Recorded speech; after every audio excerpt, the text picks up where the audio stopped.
इससे पूछना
हाँ जी, स्टार्ट करें।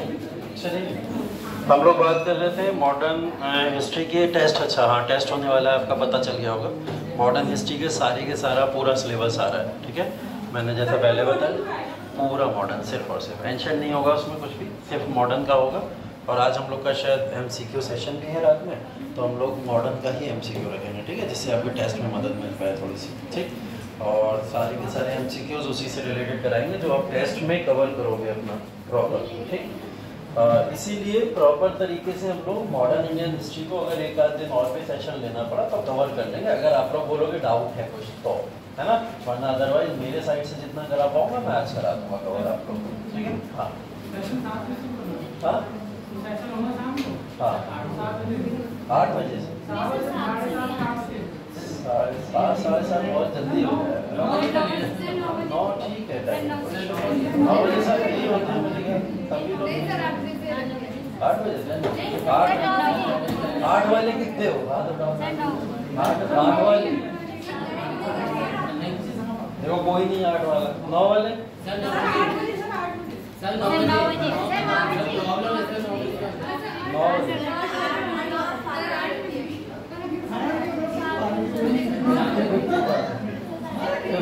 50% हो रहा है। चलो ठीक है, फाइनल बीट ऑफ आवर मेरे पास, मैं देख लूँगा। हाँ 9 बजे।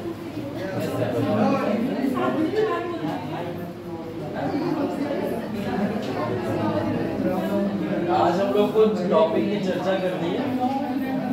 अच्छा ठीक है, चलो सही है। हाँ 8 से 9 में तुम्हारा नेट खत्म हो जाता है, 1 घंटे में, वैसे नहीं खत्म होता। तो मत यूज करना, जब पता है आज क्लास है तो नेट मत यूज करना है ना, क्लास के लिए बचा। अच्छा चलिए टॉपिक के ऊपर आते हैं। आज हमने बात की थी कि आज हम गुप्ता एम्पायर के बारे में बात करेंगे, ठीक है। गुप्ता साम्राज्य, कुछ टॉपिक्स जैसे सातवाहन वंश है, ठीक है, या फिर शाकाज है, या प्रतिहार वगैरह, कुछ ऐसे वंश हैं जो टॉपिक्स आपके रह गए, है ना। रहने का मतलब ये है कि ऐसा नहीं है छूटेंगे वो टॉपिक, उसको हम कवर कर लेंगे एक्स्ट्रा क्लास में, ठीक है। लेकिन अभी इम्पोर्टेंट आपके लिए फिलहाल जो है उस टॉपिक के ऊपर चर्चा करेंगे, ठीक। तो मेन जो टॉपिक्स हैं उन टॉपिक्स में सबसे इम्पोर्टेंट एक टॉपिक अगेन फिर है, वो है गुप्ता एम्पायर, ठीक है। मौर्य एम्पायर और गुप्ता एम्पायर प्राचीन इतिहास के 2 स्तंभ माने जाते हैं, है ना। और इन दोनों स्तंभ के ऊपर और इन्हीं के इर्द गिर्द पूरा का पूरा इतिहास घूमता है, ठीक। तो मौर्य एम्पायर हम लोग कर चुके हैं, आज गुप्ता एम्पायर के बारे में बात करेंगे और बड़ा इंटरेस्टिंग तरीके से बात करेंगे। सारी इमेजेस के फॉर्म में बातें होने वाली है प्रॉपर तरीके से, ठीक है, जिससे आप लोगों का थोड़ा इंटरेस्ट क्रिएट हो जाए गुप्ता एम्पायर के अंदर, और साथ ही साथ में वो इमेजिनेशन पावर सबके अंदर होती है, इमेजेस याद रहती है, है ना। तो हम कोशिश करेंगे कि उस तरीके से आपको ऐसे मेमोराइज कराया जा सके, ठीक। और जो लोग आज का क्लास नहीं ले रहे हैं शायद बड़े कह सकते हैं दुर्भाग्य है उनका जो आज का क्लास नहीं ले पा रहे, वरना आज के क्लास में जो बच्चा बैठा है वो गुप्ता एम्पायर रट के निकलेगा, ये तय बात है, ठीक है। तो बहुत दिमाग खोल के अपना सारी की सारी बातें सुनते चलना, और गुप्ता एम्पायर से एक एक पॉइंट हम लोग यहाँ पर डिस्कस करते चलेंगे, सारी बातें डिस्कस करेंगे, कुछ नहीं छूटने वाला।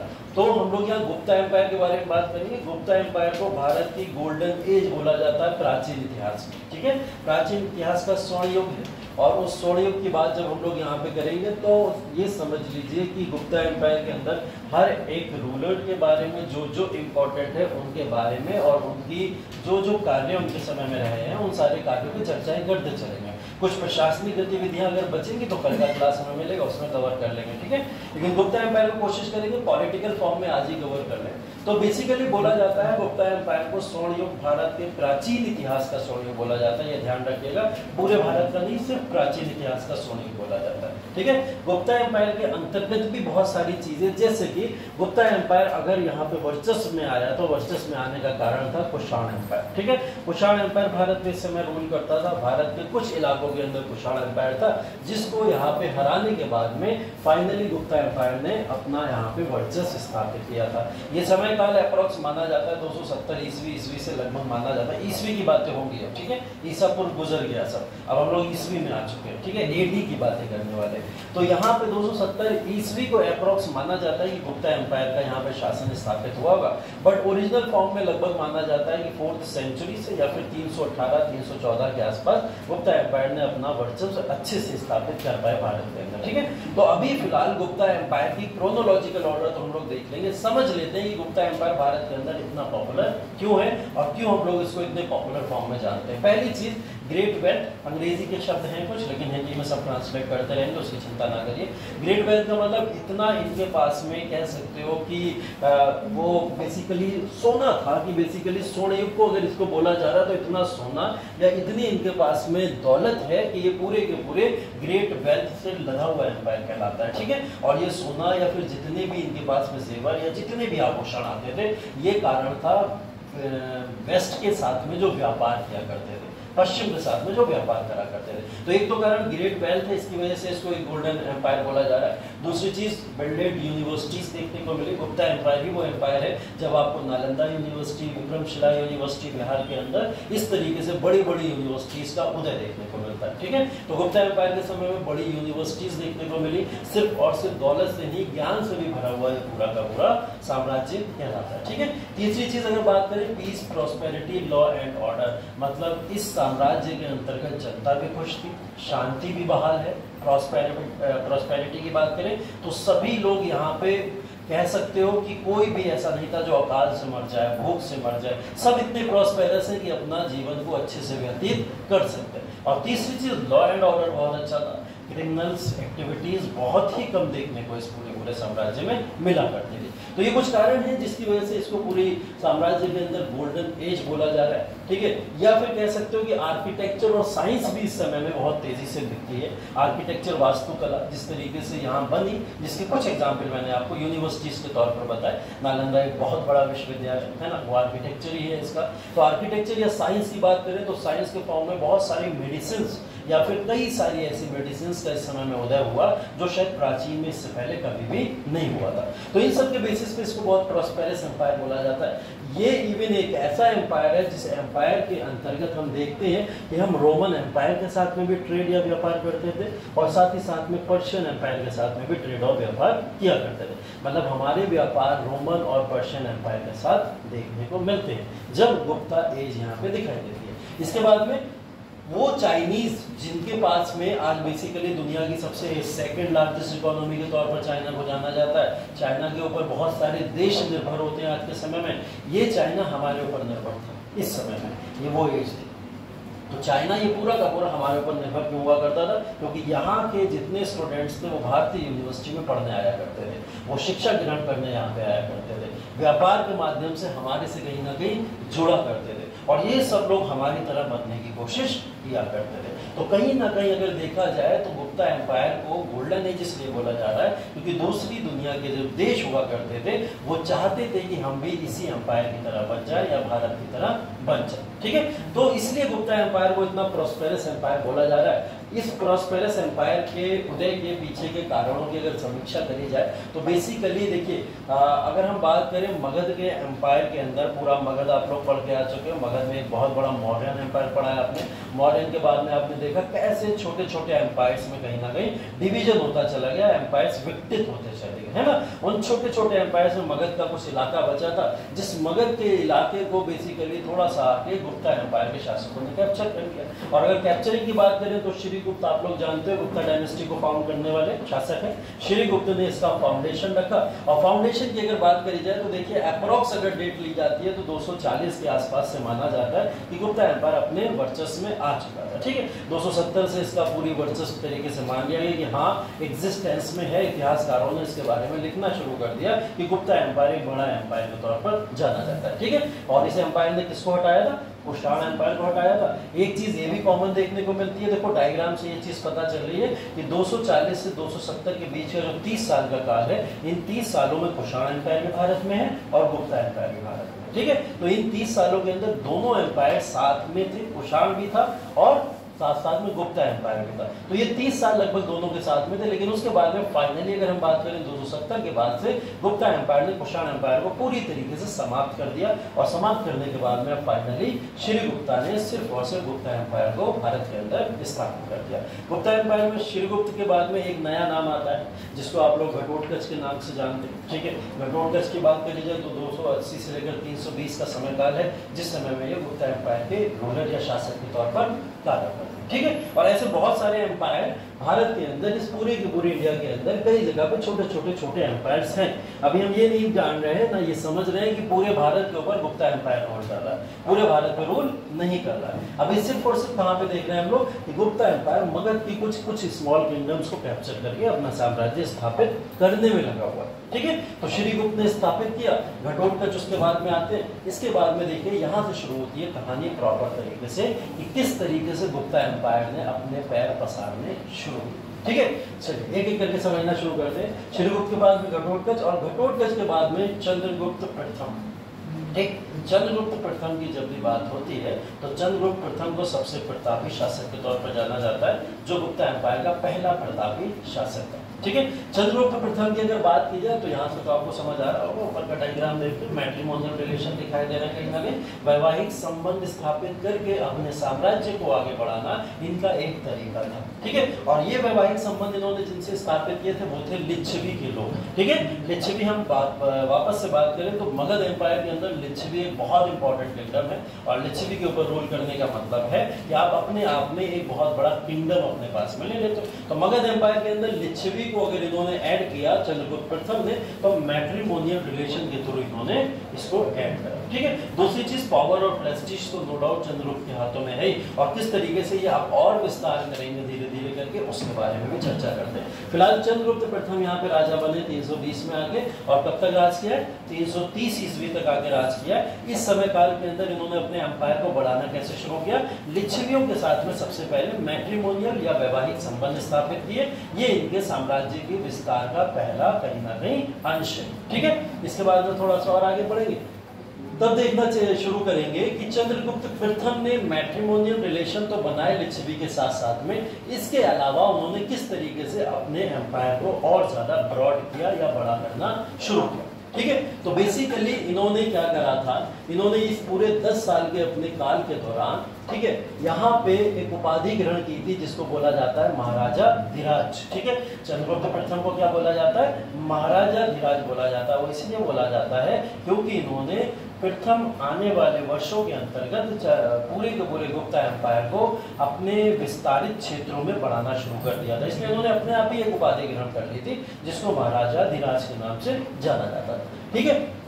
अब बेसिकली इन्होंने क्या करा, अब वो स्मॉल किंगडम्स नहीं बची मगध की छोटी छोटी, अब वो बड़ी किंगडम्स में कहीं ना कहीं कन्वर्ट हो गया। चंद्रगुप्त प्रथम के समय में अब एक बड़ा गुप्ता एम्पायर देखने को मिलता है। ठीक है, यही नहीं, यहाँ पे यूपी का जो ईस्टर्न यूपी का भी इलाका है जैसे साकेत या प्रयाग वगैरह, इस पूरे इलाके के अंदर भी अगर हम लोग देखें तो ये पूरा का पूरा गुप्ता एम्पायर किसके शासनकाल का है, पूरा चंद्रगुप्त प्रथम के शासनकाल में यूपी के रीजन को भी इन्होंने कैप्चर कर दिया था। अभी लिच्छवी देखा हमने, लिच्छवी के बाद में अभी ईस्टर्न यूपी का पूरा इलाका देखा, वो भी इन्होंने कैप्चर कर लिया, और मगध साम्राज्य तो इनके हाथ में है। ठीक है, तो इतने बड़े एम्पायर को इन्होंने एस्टेब्लिश किया। ठीक है, और उसके साथ साथ में इन्होंने सिर्फ और सिर्फ यही नहीं, गंगा के दोआब का जो रीजन है, जिसको आप गंगा यमुना का दोआब कहते हो, तो वो गंगा यमुना के दोआब के रीजन्स तक इन्होंने इसका विस्तार करना शुरू किया। तो चंद्रगुप्त प्रथम की अगर हम उपलब्धियों की बातें करना शुरू करें तो उन उपलब्धियों में सबसे पहले उपलब्धि इनकी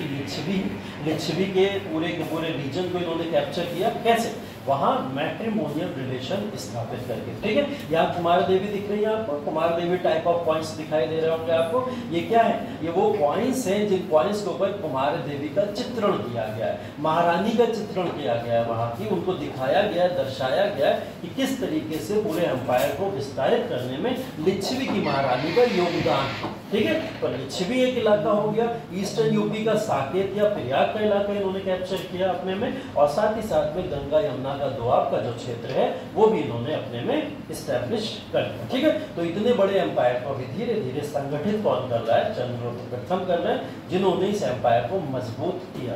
ठीक है, अभी ये चंद्रगुप्त प्रथम है, अभी हम लोग ये बात नहीं कर रहे हैं ये इस सेंचुरी का सबसे महान राजा है। ठीक है, अभी वो आएंगे, आगे हैं चंद्रगुप्त द्वितीय की बात करेंगे जब हम लोग। ठीक है, हाँ, गुप्ता एम्पायर में जितने भी सिक्के चलते थे ज्यादातर वो स्वर्ण मुद्रा के तौर पे चलते थे, वो पॉपुलर ही इसीलिए। ठीक है, तो ध्यान रखिएगा। ठीक, देखिए इसके बाद में हम लोग बात करें चंद्रगुप्त प्रथम का समय काल या इनकी उपलब्धियां। 10 साल के अंतर्गत हमने देख ली कि इन्होंने साम्राज्य का विस्तार करने का कार्य किया और साम्राज्य के विस्तार में कुछ क्षेत्रों को अपने नाम किया। ठीक है, इसके बाद में समुद्रगुप्त है, और समुद्रगुप्त जब वहां पे रूल करने आया तो समुद्रगुप्त को आप लोग एक टाइटल के नाम से जानते हो, नेपोलियन ऑफ इंडिया, भारत का नेपोलियन बोला जाता है। और जब नेपोलियन की संख्या दी जाती है तो नेपोलियन का मतलब क्या है? जो युद्ध क्षेत्र से या युद्ध भूमि से लड़के सारे साम्राज्य को अपने में मिला लेता है ना। नेपोलियन ने तो विस्तारवादी नीति अपनाई थी ना, और विस्तारवादी नीति करके अपने साम्राज्य को बढ़ाया था। तो बोला जाता है कि समुद्रगुप्त सबसे ग्रेटेस्ट रूलर था गुप्ता एम्पायर का, जिसने गुप्ता एम्पायर को एक्चुअल में एक बहुत बड़ा शासन बनाया था। ठीक है, तो बेसिकली समुद्रगुप्त की अगर हम लोग बात करें, समुद्रगुप्त का अगर रिलीजियस बिलीफ देखें तो लॉर्ड विष्णु से लेना देना है। ठीक है, इवन गुप्ता एम्पायर के अंदर मैं जितने भी रूलर्स की बात करूंगा आप ध्यान रखिएगा, सब हिंदू फिलॉसफी के शासक हैं, हिंदू फिलॉसफी के ऊपर यकीन करते हैं, हिंदू फिलॉसफी को मानने वाले शासक हैं। हाँ, उसमें से कुछ लोगों के इंटरेस्ट बुद्धिज्म में रहे हैं, जिन्होंने नालंदा वालंदा जैसे जिस तरीके के विश्वविद्यालय के ऊपर काम किया, वो बुद्धिस्ट कल्चर को प्रमोट करने की कोशिश जरूर की, लेकिन रिलीजन अगर बात करें तो क्या हुआ करता था? वो हिंदुइज्म फिलॉसफी को ही फॉलो करते थे। ठीक है, तो यहाँ पे लॉर्ड विष्णु के कहीं ना कहीं उपासक हैं। समुद्रगुप्त ने भी कुछ ऐसी नीतियों के तहत कार्य करना शुरू किया। ठीक है, देखिए समुद्रगुप्त के बारे में अगर हम लोग बात करना शुरू करें, किस तरीके से उन्होंने विस्तार करना शुरू करा, इनकी विस्तारवादी नीतियों की बात करें तो मैंने बोला लड़ाकू किस्म का शासक है, लड़ाई वॉर युद्ध के ऊपर बिलीव करने वाला शासक है, उसी तरीके से ये अपने साम्राज्य को बढ़ाएगा। इन्होंने क्या करे, कई सारे मिलिट्री कॉन्क्वेस्ट करने शुरू करे। मिलिट्री कॉन्क्वेस्ट करने का मतलब सैन्य अभियान होते हैं, और उन सैन्य अभियानों से क्या करा, अपने साम्राज्य को विस्तार करना शुरू किया। समुद्रगुप्त नाम ही नेपोलियन से कहीं ना कहीं संबंधित है, तो विस्तारवादी नीति आपको खुद समझ आ जानी चाहिए, इसीलिए इसने खुद को टाइटल दे दिया था नेपोलियन ऑफ इंडिया, कि मैं भारत का नेपोलियन। ठीक है, इस तरीके से अब इस सब की डिटेल्स जो इन्होंने सारे के सारे कॉन्क्वेस्ट किए या जितने भी सैन्य अभियान किए, उन सैन्य अभियान का वर्णन मिलता है इलाहाबाद के अशोका के पिलर में। कल लिखाया था मैंने बोला था आपको, इलाहाबाद का एक अशोका का पिलर है जिसको हम लोग बोलते हैं स्तंभ अभिलेख, है ना। उस स्तंभ अभिलेख का एक नीचे का ये वाला जो पोर्शन है, इस पूरे पोर्शन में कुछ संस्कृत में अभिलेख लिखे हुए हैं, और उन संस्कृत के अभिलेखों के अंदर वर्णन दिया गया है कि 5 तरीके के अभियान इस समय में चलाए थे समुद्रगुप्त ने, जिससे उसने अपने पूरे साम्राज्य का विस्तार किया। ठीक है, वो साम्राज्य के विस्तार के बारे में जो चर्चा की है वो किसने की है?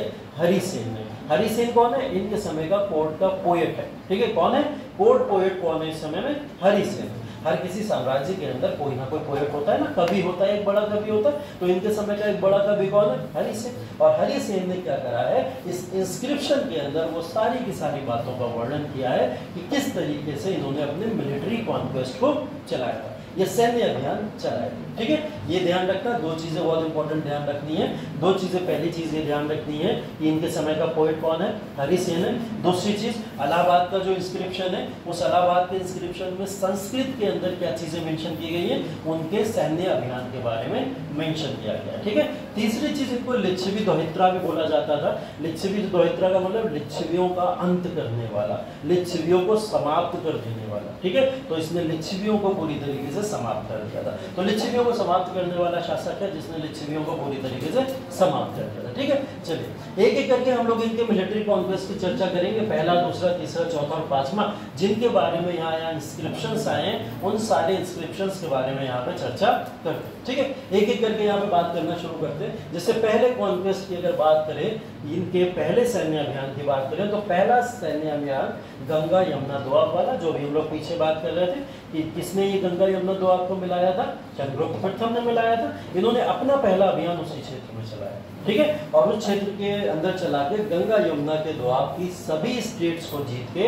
इन्होंने गुप्ता एम्पायर के साम्राज्य में मिला लिया। ठीक है, अब इसकी बात अगर की जाए तो ये कौन कौन से क्षेत्र हैं, जैसे अहिच्छत्र का क्षेत्र हो गया, मथुरा का क्षेत्र हो गया, या फिर बुलंदशहर वगैरह का जो इलाका है उत्तर प्रदेश का, वो इलाका हो गया। अगर आपसे पर्टिकुलर गंगा यमुना दोआब के बारे में ही पूछ ले तो कौन कौन से क्षेत्र हैं? अहिच्छत्र का क्षेत्र है, और साथ ही साथ में दूसरा मथुरा का क्षेत्र है, और तीसरा क्षेत्र कौन सा है? बुलंदशहर या उत्तर प्रदेश का जो वेस्टर्न इलाके का है वो क्षेत्र गंगा यमुना दोआब का क्षेत्र। पहले इंस्क्रिप्शन के अंदर क्या लिखा हुआ है? पहले के अंदर लिखा हुआ गंगा यमुना दोआब को इन्होंने किस तरीके से कॉन्क्वेस्ट किया था। ये सारे पांचों के पांचों सैन्य अभियान कहाँ मिलते हैं? इलाहाबाद के इंस्क्रिप्शन के अंदर मिलते हैं। इलाहाबाद के इंस्क्रिप्शन के ऊपर ये सब मेंशन किसने किया? हरिसेन ने किया। ठीक है, पहला कॉन्क्वेस्ट। दूसरा कॉन्क्वेस्ट देखिए, ऐसी 5 स्टेट्स को जो कंबाइंड स्टेट्स थी उनको हराने का इनको क्रेडिट दिया जाता है। वो 5 साम्राज्य को इन्होंने एक साथ में हराया था।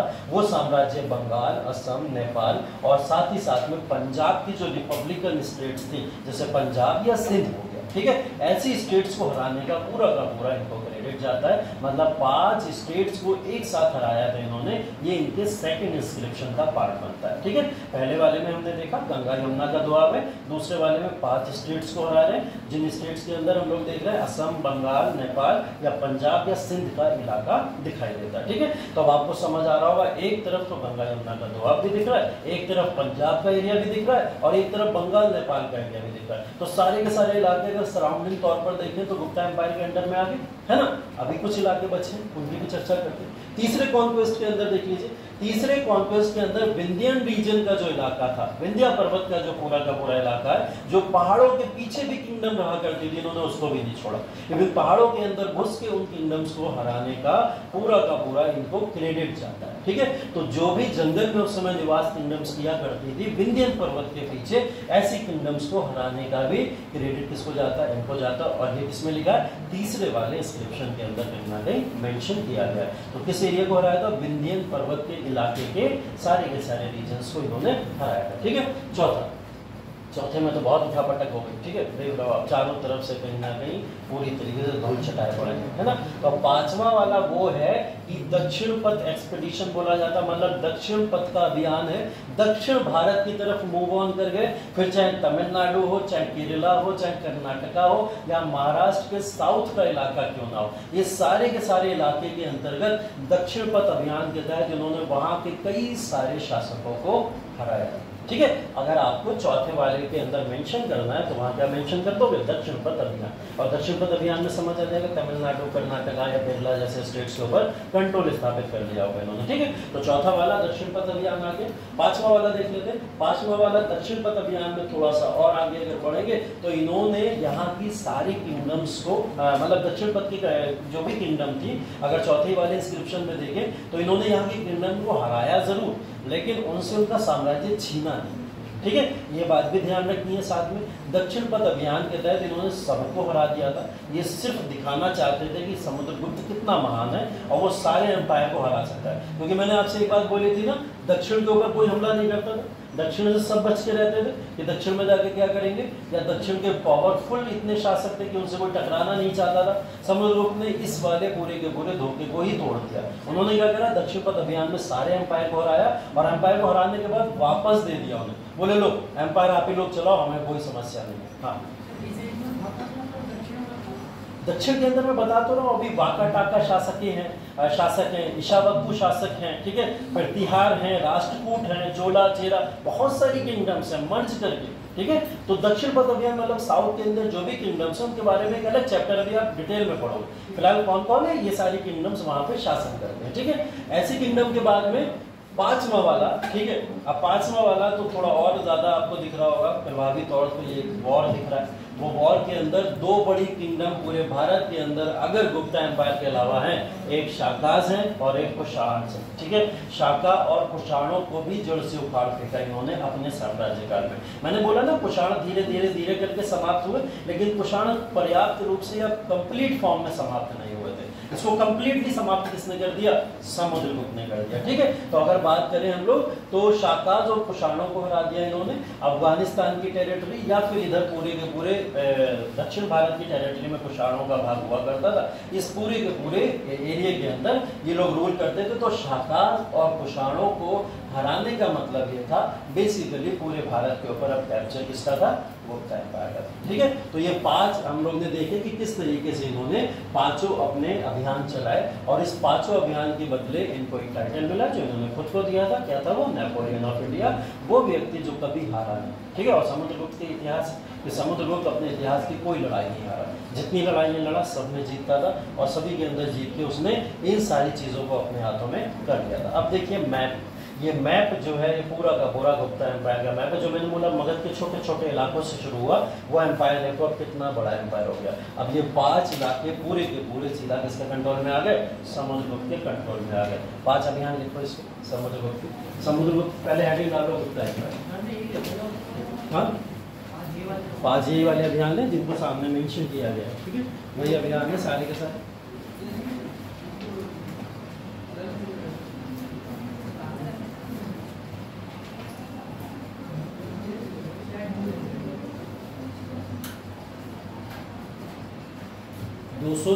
ईस्वी से गुप्ता एम्पायर शुरू हुआ, ठीक है। और 240 के बाद में हम लोग देखते हैं कि लगातार गुप्ता एम्पायर किस तरीके से आगे बढ़ रहा है, ठीक है। उन आगे बढ़ने के कलाक्रम में हमने देखा समुद्रगुप्त जिस तरीके से साम्राज्य को रूल करने हैं, समुद्रगुप्त के कुछ अभियान लिखने हैं आपको, ठीक है।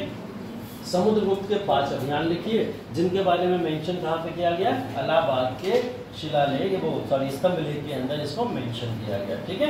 और जहाँ जिसने मेंशन किया उसका नाम क्या है, हरिसेन है। और क्या क्या मेंशन किए, 5 कॉन्क्वेस्ट मेंशन किए और उन 5 कॉन्क्वेस्ट को ये सामने लिखा गया, इनको मेंशन कर लीजिए अपनी कॉपी के अंदर कि 5 अभियान उसके कौन कौन से थे जिसके तहत उसने कौन से राज्यों को कैप्चर किया।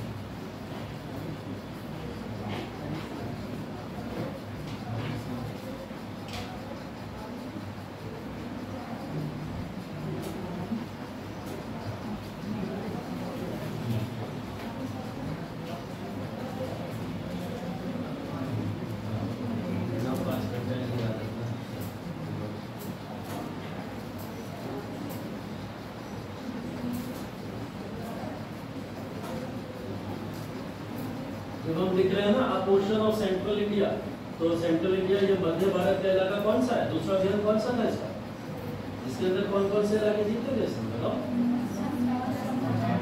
5 जीते थे ना, असम, बंगाल, नेपाल, पंजाब या सिंध, है ना। ये 5 इलाके हम मेंशन कर ले।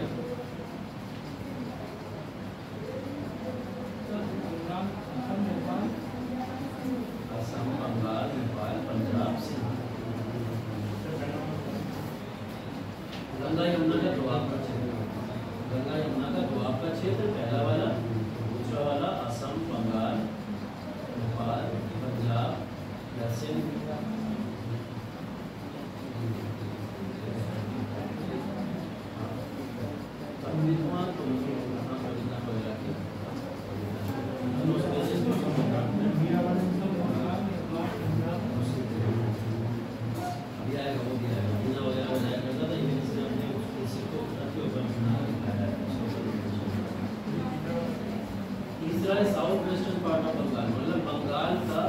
दक्षिण पश्चिमी भाग। अब ये वाला कौन सा पोर्शन की बात हो रही है? तीसरा वाला भी कौन सा था सर? विंध्यान रेंज था ना, विंध्यान पर्वत का इलाका पूरा का पूरा, तो वही तो है दक्षिण पश्चिमी भाग और बंगाल।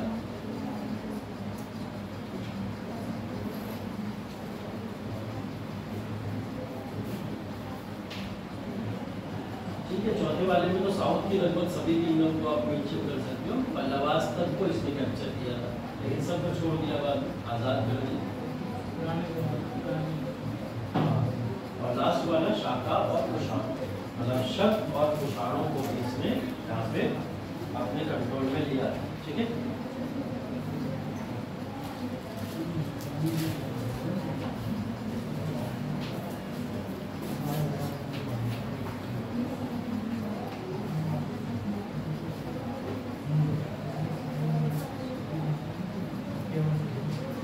ठीक है, याद रहेगा समुद्रगुप्त का अभियान किस तरीके से उन्होंने 5 तरीके के राज्यों को कैप्चर किया और 5 तरीके के राज्यों को कैप्चर करके नेपोलियन ऑफ इंडिया बन गए। ठीक है, तो नेपोलियन ऑफ इंडिया इस तरीके से बने। नोट हो गया सर?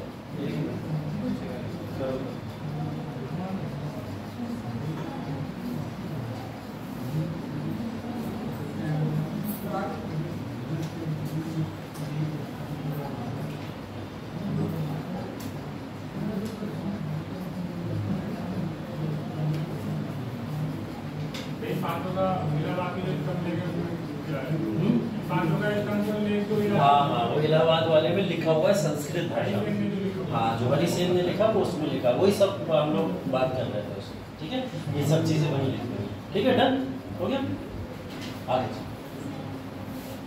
ठीक है, देखिए ये सारे के सारे समुद्रगुप्त के तो अचीवमेंट्स नहीं है। अब समुद्रगुप्त इतना बड़ा नाम बन चुका था भारत के अंदर कि लगभग दुनिया का हर एक राजा समुद्रगुप्त को पहचानता था। और भारत में आने से पहले अब वो समुद्रगुप्त की परमिशन लेता था, और परमिशन लेके फिर उसके बाद में किसी भी तरीके का भारत के अंदर कोई कार्य कर पाता था। उसका एक एग्जाम्पल है यहाँ पे श्रीलंका। श्रीलंका के एक राजा थे मेघवर्मन। ठीक है, मेघवर्मन ने परमिशन ली थी समुद्रगुप्त से कि मैं भारत आना चाहता हूँ। बोले क्यों आना चाहते हो? बोले मैं एक बुद्धिस्ट मोनेस्ट्री क्रिएट करना चाहता हूँ, मतलब बेसिकली बुद्धिस्ट की एक आर्किटेक्चर, एक वास्तुकला बनाना चाहते थे। गौतम बुद्धा की एक मूर्ति बनाना चाहते थे, या ऐसा प्लेस बनाना चाहते थे जो रिलीजियस प्लेस के तौर पर पॉपुलर हो जाएगा। ठीक है, तो ये परमिशन लेते हैं पहले समुद्रगुप्त से श्रीलंका के राजा मेघवर्मन, जिसके बाद में गया में इनको परमिशन मिलती है।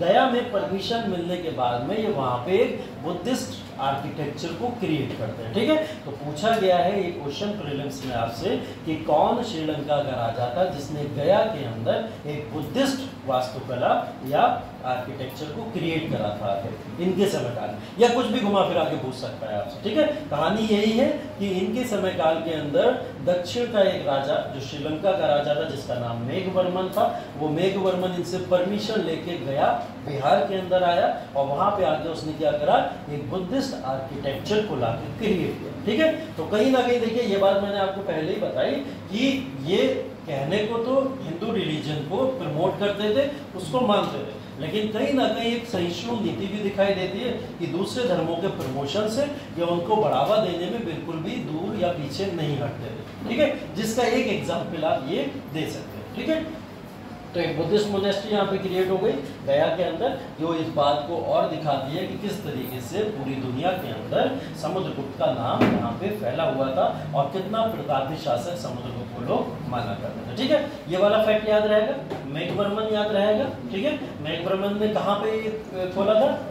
गया के अंदर खोला था। परमिशन किससे लिए? समुद्रगुप्त से लिए। ठीक है, ये बस कुछ फैक्ट हैं जो आपको याद होने चाहिए। ठीक है, इसके बाद में देखिए इन्होंने जब ये सारे कॉन्क्वेस्ट कर लिए, कॉन्क्वेस्ट करने के बाद लगभग विश्व विजेता के तौर पर अपने आप को नेपोलियन घोषित कर दिया, तब इन्होंने अश्वमेध यज्ञ करवाया। ठीक है, अश्वमेध यज्ञ करवाने के बाद में इन्होंने क्या करा, गोल्ड और सिल्वर के कॉइन्स इसी समय में जारी किए, जिन गोल्ड और सिल्वर के कॉइन्स के ऊपर साफ तौर पर दिखाई देता है कि अश्वमेध यज्ञ का एक सिंबल बना हुआ है। ठीक है, पूछा गया है अगेन फिर एक क्वेश्चन कि कौन सा ऐसा शासक है जिसके समय काल के कॉइन्स के अंदर अश्वमेध यज्ञ के सिंबल दिखाई देते हैं। ठीक है, तो समुद्रगुप्त ने 5 कॉन्क्वेस्ट करने के बाद में अपना एक क्या कराया था, अश्वमेध यज्ञ करवाया। अश्वमेध यज्ञ सब समझते हैं, कल भी हम लोग चर्चा कर चुके हैं इसके बारे में। ठीक है, अश्वमेध यज्ञ करवाने के बाद इसने अपनी कॉइन्स के ऊपर डिसिफर कराया था, उसके ऊपर अंकित करवाया था इसने क्या, अश्वमेध यज्ञ को यहाँ पे अंकित करवाया था। और साथ ही साथ में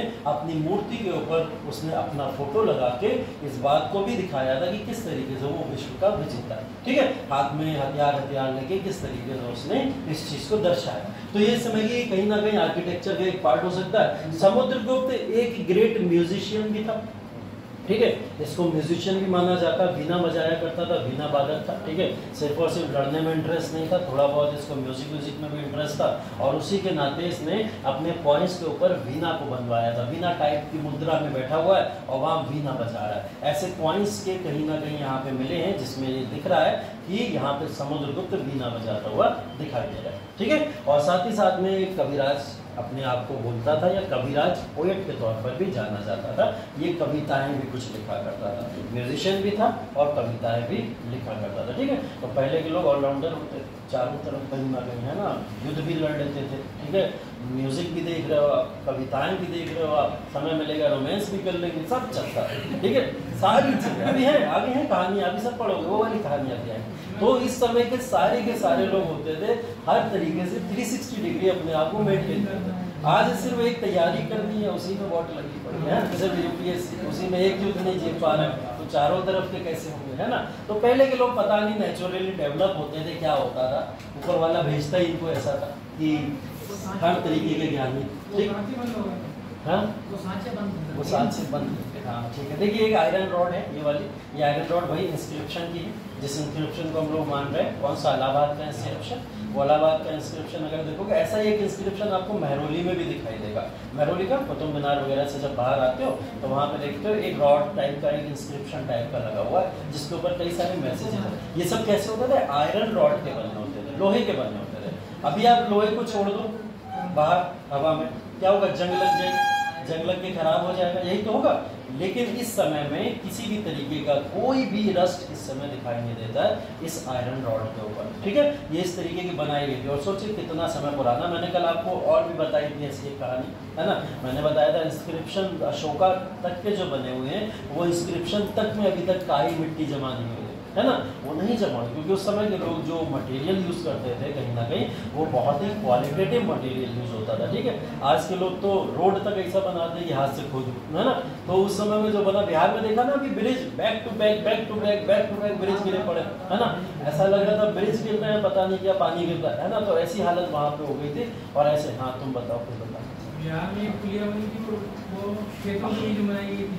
हाँ वो भी अभी बहुत वायरल हुआ था। पुलिया क्या, पुल ब्रिज बना दिया था, ब्रिज बना दिया था खेतों के बीच में। हाँ तो इसीलिए तो बिहारी पॉपुलर है। या तो एक विद्वान होते हैं बहुत, या तो दूसरा तुम लोग समझ सकते हैं। इसके बाद ये देखिए, ये वाली बात करता हूँ, आयरन पिलर इस तरीके से आपको दिखेगा। कुतुब मीनार कॉम्प्लेक्स है, कुतुब मीनार कॉम्प्लेक्स के बाहर में ये लगा हुआ। जब भी आप कुतुब मीनार से बाहर आओगे साइड में राइट हैंड पे एक आपको पिलर दिखेगा लगा हुआ, ठीक है। हाँ ना मेहरौली में था, मैं बोल तो रहा हूँ, अभी कुतुब मीनार के पास में, पहले मेहरौली था, मेहरौली से लाया गया इसको वहाँ पे। ठीक है, तभी इसको मेहरौली पिलर करके बोला जाता है। ठीक, और ये पिलर आज तक इतना साफ है कि इसके ऊपर क्या क्या लिखा हुआ वो तक दिखता है ना। वो तुम लोग पढ़ नहीं पाओगे, वो अलग बात है।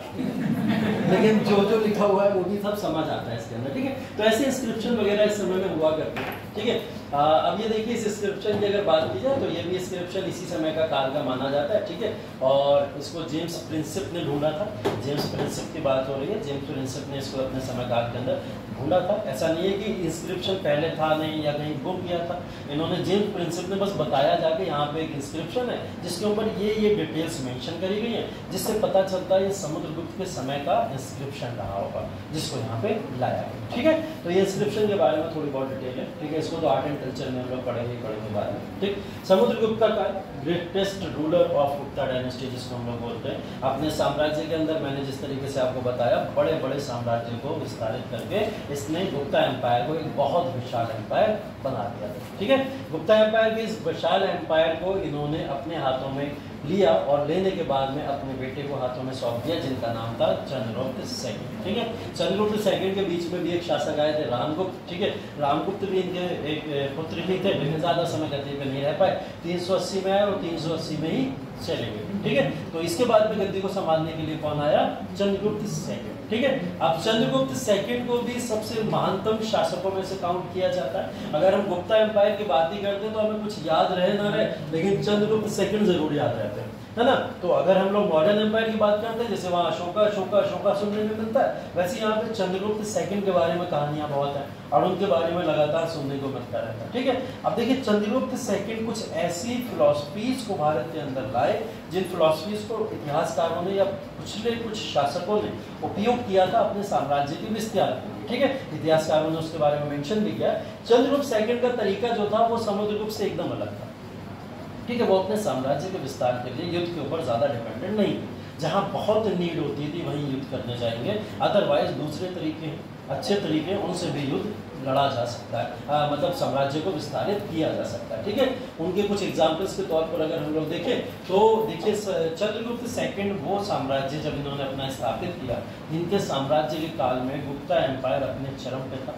सबसे समृद्ध अगर माना जाता था गुप्ता एम्पायर तो किसके समय काल में था? चंद्रगुप्त सेकंड। क्यों होगा? हम तो समुद्रगुप्त को मान रहे हैं सबसे महानतम शासक। सबसे महानतम शासक हो सकता है, लेकिन क्या उसकी जनता सबसे ज्यादा खुश उसके कार्यकाल में है या नहीं है, इस बात की कोई गारंटी नहीं। ठीक है, समुद्रगुप्त ने अपना सारा का सारा समय वॉर्स में घुसा दिया, पूरा का पूरा उसी में इन्वॉल्व है, तो वहाँ की जनता किस तरीके से जनता के ऊपर वो ध्यान दे पाते? वो तो कॉन्क्वेस्ट में लगे हुए थे। लेकिन चंद्रगुप्त ने क्या करा? अपनी जनता के ऊपर ज़्यादा ध्यान दिया, जनता की प्रॉस्पेरिटी पे ज़्यादा ध्यान दिया, उसके पीस या शांति के ऊपर ज़्यादा ध्यान दिया। ठीक है, तो पीस एंड प्रॉस्पेरिटी की कहीं ना कहीं बात यहाँ पे अगर की जाए तो चंद्रगुप्त सेकंड या चंद्रगुप्त विक्रम आदित्य के नाम से भी इनको जाना जाता है। इन्होंने अपने समय काल के अंदर गुप्ता एम्पायर को सबसे पीक पे या सबसे चरम पर पहुंचा दिया। ठीक है, उसकी भी कुछ कहानियां, वो कहानियां भी देख लेते हैं। ठीक है, 3 तरीके की अलग अलग कहानियां, 2 तरीके की अलग अलग कहानियां और 2 तरीके से मिलके चंद्रगुप्त सेकंड का अस्तित्व बना था। ठीक है,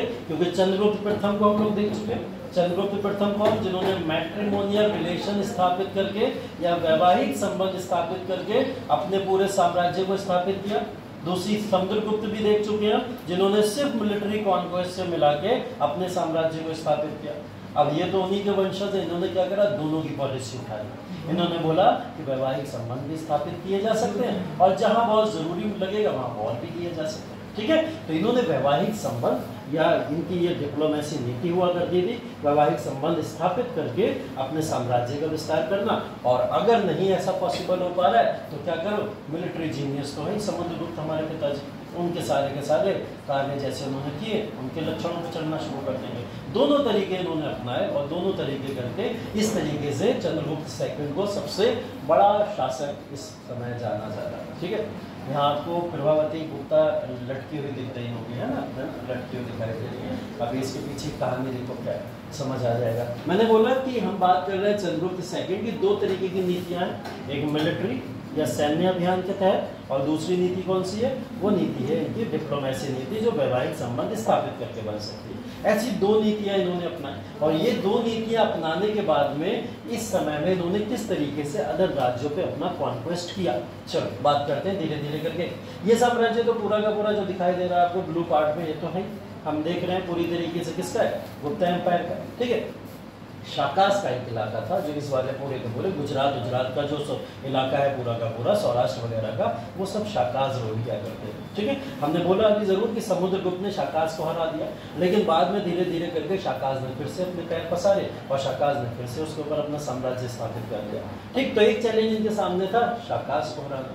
शाका में इस समय रूलर है, वो उसका नाम है रुद्रसिम्हा थर्ड। ठीक है, रुद्रसिम्हा थर्ड इस समय शाकास का रूलर हुआ करता था, जो इस समय यहाँ पे रूल किया करता था। अगर इससे इनको अपने साम्राज्य को विस्तार करने में शाकास पे कंट्रोल करना है तो किसको हराना पड़ेगा? रुद्रसिम्हा थर्ड को हराना पड़ेगा। दूसरा तरफ देखते हैं, इधर है वाकाटाकास। ठीक है, वाकाटाकास की अगर बात की जाए, दक्षिण भारत के कुछ पार्ट पे कहीं ना कहीं वाकाटाकास रहा करते थे। ये इलाका पूरा का पूरा अगर आप देखो कोस्टल रीजन, कोस्टल रीजन का मतलब वो इलाका है जहाँ पे समुद्री कहीं ना कहीं कोस्ट बनते हैं, जहाँ से व्यापार बहुत अच्छा किया जा सकता है, ठीक है, क्योंकि सारे नाव और जितने भी जहाज वगैरह हैं वो सब कहाँ आके रुकते हैं, समुद्री इलाकों के किनारों पे आके रुकते हैं। तो ये कोस्टल इलाका था। इस कोस्टल इलाके को जीतना भी इनके लिए कहीं ना कहीं जरूरी था।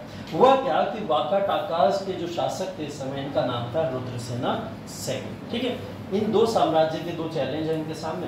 दो साम्राज्य के चैलेंज को हम लोग इस तरीके से समझ लेते हैं, इनकी दो कहानियां हमें समझ आ जाएंगी, कैसे मिलिट्री कॉन्क्वेस्ट करके भी अपने साम्राज्य को बढ़ाया और कैसे डिप्लोमेटिक नीति या वैवाहिक संबंध बना के भी इन्होंने अपने साम्राज्य को बचाया, ठीक है। चंद्रगुप्त सेकंड की डॉटर का नाम क्या है? प्रभावती गुप्ता, ठीक है, प्रभावती गुप्ता, जिसको हम लोग बोल रहे हैं चंद्रगुप्त सेकंड की पुत्री, ठीक है। चंद्रगुप्त सेकंड की पुत्री का विवाह इस समय किससे हो गया? रुद्रसेन सेकंड से, ठीक है। चंद्रगुप्त अभी यहीं तो लटकी थी, ठीक है, नीचे आ गई ना, किसके साथ में आ गई? रुद्रसेन सेकंड के हाथ में आ गई। मतलब इन्होंने पूरा का पूरा वैवाहिक संबंध स्थापित करके वाकाटाकास के साथ में अपना साम्राज्य विस्तार किया। पहला ऐसा नहीं है खुद विवाह करने वाकाटाकास के साथ में चले गए और साम्राज्य को ऐसे विस्तारित किया। इन्होंने अपनी पुत्री का विवाह किसके साथ में कर दिया? वाकाटाका के शासक या रूलर के साथ में कर दिया, जिनका नाम क्या था? रुद्रसेन सेकंड। तो प्रभावती गुप्ता की शादी किससे हुई थी? रुद्रसेन सेकंड से हुई थी, जो कि इनकी पुत्री हैं, चंद्रगुप्त सेकंड की पुत्री हैं। इस बहाने इनडायरेक्ट फॉर्म में वाकाटाका साम्राज्य किसके हाथ में आ गया? वो आ गया गुप्ता एम्पायर के हाथ में, ठीक है। ये मैट्रिमोनियल रिलेशन देखिए, वैवाहिक संबंध एक तरीका डिप्लोमेसी नीति है कि बिना युद्ध लड़े भी हम अपने पूरे साम्राज्य को विस्तार कर सकते हैं, एक ये हो गया। दूसरा शाकास के साथ में अगर बात करें, रुद्रसीमा थर्ड की बात करें, तो इन्होंने इनके साथ में वॉर की, वॉर के साथ में इन्होंने एनेक्स कर दिया शाकास को। तो ये दिखती है मिलिट्री कॉन्क्वेस्ट हमको। रुद्रसीमा थर्ड को हराने वाले शासक को पूछा जाता है तो वो कौन है? चंद्रगुप्त सेकंड है, जिन्होंने शाका के शासक रुद्रसीमा थर्ड को हराकर अपने साम्राज्य को इस पूरे के पूरे सौराष्ट्र इलाके या वेस्टर्न इंडिया आप लोग बोल सकते हो, इसके ऊपर अपना कंट्रोल स्थापित किया। दो तरीके के एग्जाम्पल, वाकाटाकास के साथ में वैवाहिक संबंध स्थापित किए और शाकास के साथ में इन्होंने क्या करा?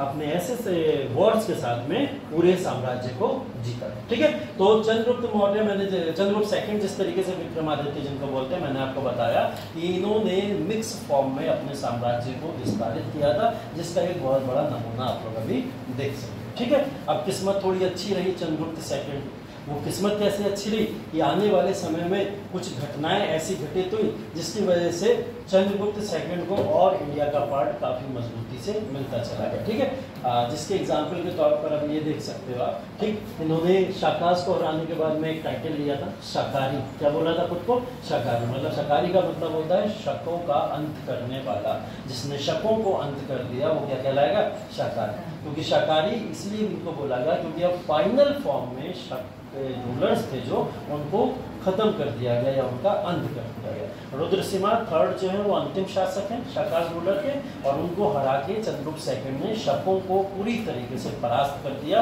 अब शकों का अस्तित्व नहीं किसी भी तरीके से, ठीक है। तभी इन्होंने अपने आप को क्या टाइटल दिया था? शाकाहारी, ठीक है। और ऐसे वेस्टर्न इंडिया के ऊपर पूरी तरीके से अपने आप को कह सकते हो कि पूरे वेस्टर्न इंडिया के ऊपर अपना कंट्रोल शाकास को हरा के, ठीक है। और इसके बाद में इन्होंने यहाँ पे फिर अश्वमेध यज्ञ कराया।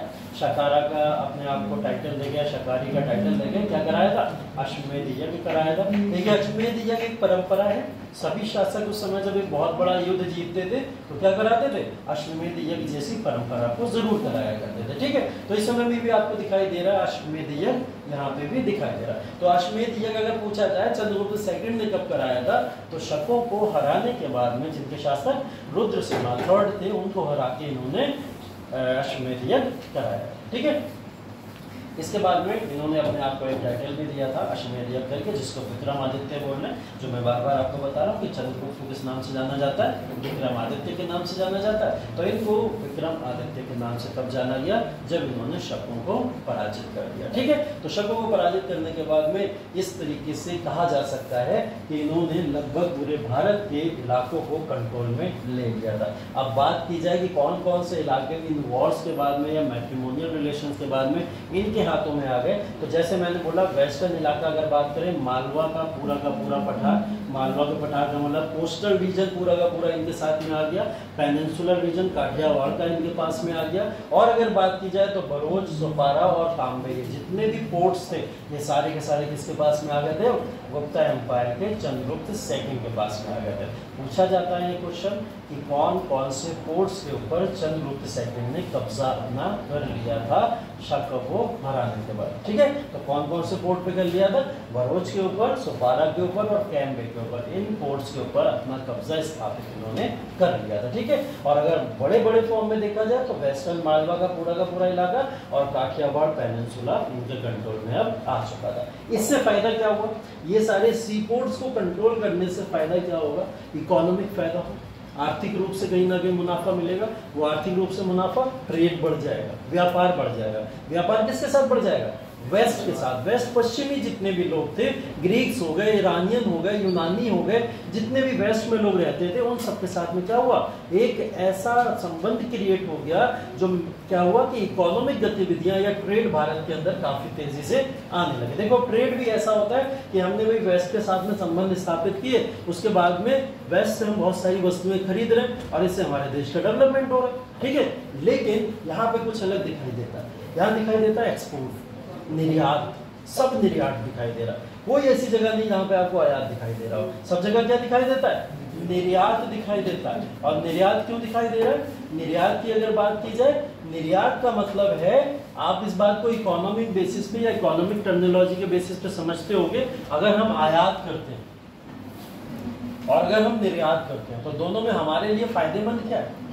निर्यात करना, क्योंकि हम अपनी यहाँ बनाई हुई वस्तुओं को बेच रहे हैं और बेची हुई वस्तुओं से हमको मुनाफा मिल रहा है, पैसा मिल रहा है। लेकिन अगर हम इंपोर्ट करना शुरू करें तो हमारे यहाँ का पैसा खत्म हो रहा है, हमारे यहाँ की इकोनॉमिक कहीं ना कहीं रिचनेस डाउन होती है। ठीक है, तो इस वजह से आप कह सकते हो कि ये पूरा का पूरा जो इस समय में समय काल है, इस समय काल के अंतर्गत अगर हम लोग देखें तो एक्सपोर्ट दिखाई देता है, पूरी तरीके से निर्यात दिखाई देता है। निर्यात किस किस का इस समय चंद्रगुप्त सेकंड किया करते थे वो भी मेंशन किया गया है यहाँ पे। जैसे अगर बात की जाए तो कॉटन वगैरह को बंगाल से लाया जाता था और बंगाल से कॉटन को एक्सपोर्ट किया जाता था, उसका निर्यात होता था। दूसरी चीज इंडिगो, नील, जो हम लोग बात कर रहे हैं, नील को कहां से लाया जाता था? बिहार से लाया जाता था और बिहार से उसको एक्सपोर्ट किया जाता था। सिल्क भी, सिल्क बनारस से लीजिए, बनारस आज भी पॉपुलर है बहुत सिल्क लिए, है ना, तो सिल्क को कहां से लाया जाता था? यहाँ बनारस से, और इसको एक्सपोर्ट किया जाता था। ठीक है, उसके बाद सेंट हिमालय से लाया जाता था। ठीक है, हिमालय से खुशबूदार खूब सारे सेंट लाए जाते थे और उस सेंट को उठा के सीधा का सीधा एक्सपोर्ट किया जाता था। ठीक है, उसके बाद में संदल और स्पाइसेस, संदल या मसाले जितने भी होते थे वो सारे के सारे हम लोग साउथ से लेते थे और उनको एक्सपोर्ट किया करते थे। मतलब वेस्टर्न के साथ में हमारे इकोनॉमिक जो संबंध थे वो संबंध सिर्फ निर्यात में हुआ करते थे। हम इतना निर्यात किया करते थे कि उस निर्यात के बेसिस पे हमारे यहाँ की इकोनॉमी की रिचनेस बढ़ जाएगी कि नहीं बढ़ जाएगी। बहुत सारा पैसा इस समय में चंद्रगुप्त सेकंड ने निर्यात के बेसिस पे कमाया, जिसको गुप्ता एम्पायर ने इतना ज्यादा ब्रॉड के तौर पर जाना जाता है। ठीक है, एक चीज है रोमन गोल्ड जो हम आयात करते थे। ठीक है, हमें गोल्ड का बहुत शौक था, मैंने बोला ना गुप्ता एम्पायर गोल्डन एज, और गोल्डन एज का मतलब सोना इकट्ठा करना एक शौक हुआ करता था यहाँ के राजाओं का। तो ये लोग रोमन गोल्ड मंगाया करते थे और रोमन गोल्ड को मंगा के यहाँ पे पूरे एम्पायर के अंदर देखा जाता है कि जगह जगह पे सोने के सिक्के जनता में चला दिए जाते थे कि लोग तुम सोने का सिक्का लेके जाओ, इससे साड़ी खरीद लेना, सोने का सिक्का लेके जाओ, इससे अपने घर के सामान खरीद लेना। ऐसे सोने के सिक्के उस समय में चला दिए गए थे, फिर चलन में हो गया था। ठीक है, आज के समय में सोचो अगर ऐसा कुछ हो जाए, लूट मच जाएगी, है ना। तो उस समय की जनता इसीलिए बोली जाती थी और पीस और प्रॉस्पेरिटी में रहा करती थी, इसलिए हम इसको गोल्डन एज बोलते हैं। और ये सब कोई कहानियां नहीं है, ये सब इतिहास में लिखी हुई गाथाएं हैं प्रॉपर, जिनको प्रूफ के तौर पर लिखा गया। ठीक है, तो ये पूरा का पूरा आप देखते हो किस तरीके से चंद्रगुप्त सेकंड ने या विक्रमादित्य जिनको टाइटल दिया जाता है, इन्होंने पॉलिटिकल फॉर्म में तो अपने पूरे के पूरे गुप्ता एम्पायर को रिच किया ही किया, साथ ही साथ में इकोनॉमिक फॉर्म में भी वो रिचनेस दिखाई देती है। ठीक है, ये बात समझ आ गई। इकोनॉमिक अगर वेल्थ की बात करें तो इतना सारा पैसा इनके पास कहां से आया था? एक्सपोर्ट करके आया। ठीक है, चलिए आगे देखिए। प्रभावती गुप्ता इस समय रुद्रसेन सेकंड के हाथों में थी कुछ समय पहले। ठीक है, अभी रुद्रसेन पड़े हुए हैं, है ना, और यहाँ पे प्रभावती गुप्ता खड़े हुए हैं। इसका क्या मतलब दिखाई दे रहा है? रुद्रसेन की यहाँ पर हत्या हो गई थी। ठीक है। रुद्रसेन सेकंड की मृत्यु या हत्या हो गई थी इस समय में, और रुद्रसेन सेकंड वाकाटकास के शासक है। इनकी हत्या के बाद में या इनकी डेथ के बाद में यह एम्पायर इनडायरेक्टली किसके हाथों में आ गया? प्रभावती गुप्ता। इस पूरे एम्पायर को कौन संभालने लगा? प्रभावती गुप्ता संभालने लगी। प्रभावती गुप्ता का मतलब ये एम्पायर कौन चला रहा होगा? चंद्रगुप्त सेकंड चला रहा होगा, ठीक है। अभी तक इनडायरेक्ट फॉर्म में इनके हाथों में रूल हुआ करता था, और अब डायरेक्ट फॉर्म में ये रूल हुआ। अब पता नहीं किस्मत अच्छी थी चंद्रगुप्त सेकंड की, उन्होंने अच्छी बनाई, ठीक है। इसके बारे में कोई प्रमाण नहीं मिलता है कि उनकी हत्या करवाई गई थी या सच में वो मारे गए, ठीक है। ऐसा कोई प्रमाण नहीं है, इसलिए मैं इस पर कोई टिप्पणी नहीं करना चाहता। बस इतना समझ लीजिए कि रुद्रसेन सेकंड अपनी पूरी भरी जवानी में मारे, ठीक है। और उस समय में और उस समय में सोच लीजिए आप कि पूरा का पूरा साम्राज्य किसके हाथों में डायरेक्टली चला जाएगा? वो साम्राज्य सीधा सीधा चंद्रगुप्त सेकंड के हाथों में। तो वाकाटकास भी इनके हाथों में और शाकास का इलाका भी इनके हाथों में, और ऐसे लगभग पूरे भारत को इन्होंने अपने कंट्रोल में ले लिया, ठीक है। तो ये पूरा का पूरा इलाका चंद्रगुप्त सेकंड के समय काल के अंदर इनके हाथों में आ गया था, ठीक है। उसके बाद में बचा हुआ थोड़ा और इलाका, हाँ कुछ कहना चाह रहे? मेरा कहने का मतलब ये है, हाँ मतलब क्या है? जैसे चंद्रगुप्त सेकंड जो अच्छा क्वेश्चन पूछना कि मैं कुछ उल्टा ना बोल दूं। सही है। पहले तो दामाद का राज नहीं लेना चाहिए ना। अच्छा, दामाद का राज नहीं दुख हो लेना, रहा है, दुख हो रहा है। दामाद का राज्य उन्होंने छीना थोड़ी, मैंने कब कहा कि छीन लिया या कुछ इस तरीके से ले लिया होगा। मैं तो कह रहा हूँ कि शक है ऐसा कि उन्होंने मारा है, डाउट है ना, हो सकता है खुद ही मर गए हो ना, जरूरी थोड़ी सब बुढ़ापे तक ही जिएंगे, है ना, मर गए होंगे अपने आप, क्या प्रॉब्लम है उसमें। और उसके बाद में वो साम्राज्य उनके हाथों में आ गया। प्रभावती गुप्ता के अलावा कोई और उस साम्राज्य के अंदर था ही नहीं इस काबिल। और ये भी हो सकता है कि ये बात चंद्रगुप्त पहले से जानते हो कि कोई है ही नहीं साम्राज्य में, और साम्राज्य में जब कोई नहीं है तो जैसे ही ये खत्म हुए उसके बाद में सारा साम्राज्य मेरे हाथों में आ जाएगा। हो सकता है ऐसा भी हुआ, है ना। अब क्या सही है क्या गलत है, इस बात को अगर वॉर्स में ढूंढना शुरू कर दोगे ना तो फिर सही गलत में उलझ जाओगे, है ना। बोला जाता है ना everything is fair in love and war वाला, है ना, सुना है ना वो सारी की सारी बातें। ये सारा का सारा जो सिद्धांत है ना, ये सिद्धांत वॉर्स में सोचे नहीं जाते, युद्धों में सोचे नहीं जाते कि युद्ध में क्या सही है क्या गलत है। चाणक्य नीति अगर आपने थोड़ी बहुत पढ़ी होगी तो उन्होंने साफ तौर पर बोला है कि विनिंग इज इम्पोर्टेंट, विनिंग जरूरी है, आपका जीतना जरूरी है।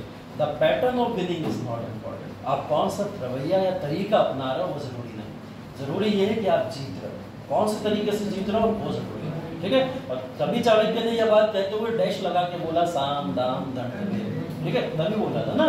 तो ये वॉर है, इस वॉर में अगर किसी भी तरीके के कोई भी साम दाम दंड भेद करना पड़े तो सबके लिए तैयार है, कोई दिक्कत वाली बात नहीं, ठीक है। तो सब चलता था ऐसा, वॉर्स में सारी चीजें होती थी, ठीक है।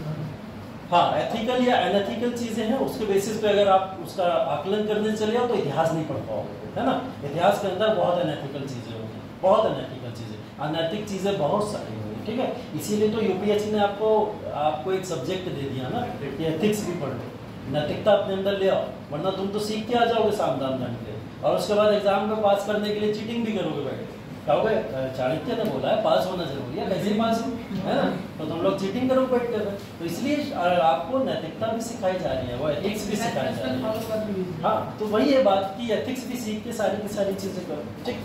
चलो, तो ये सारा का सारा पार्ट कहीं ना कहीं चंद्रगुप्त सेकंड के हाथ में आ गया था।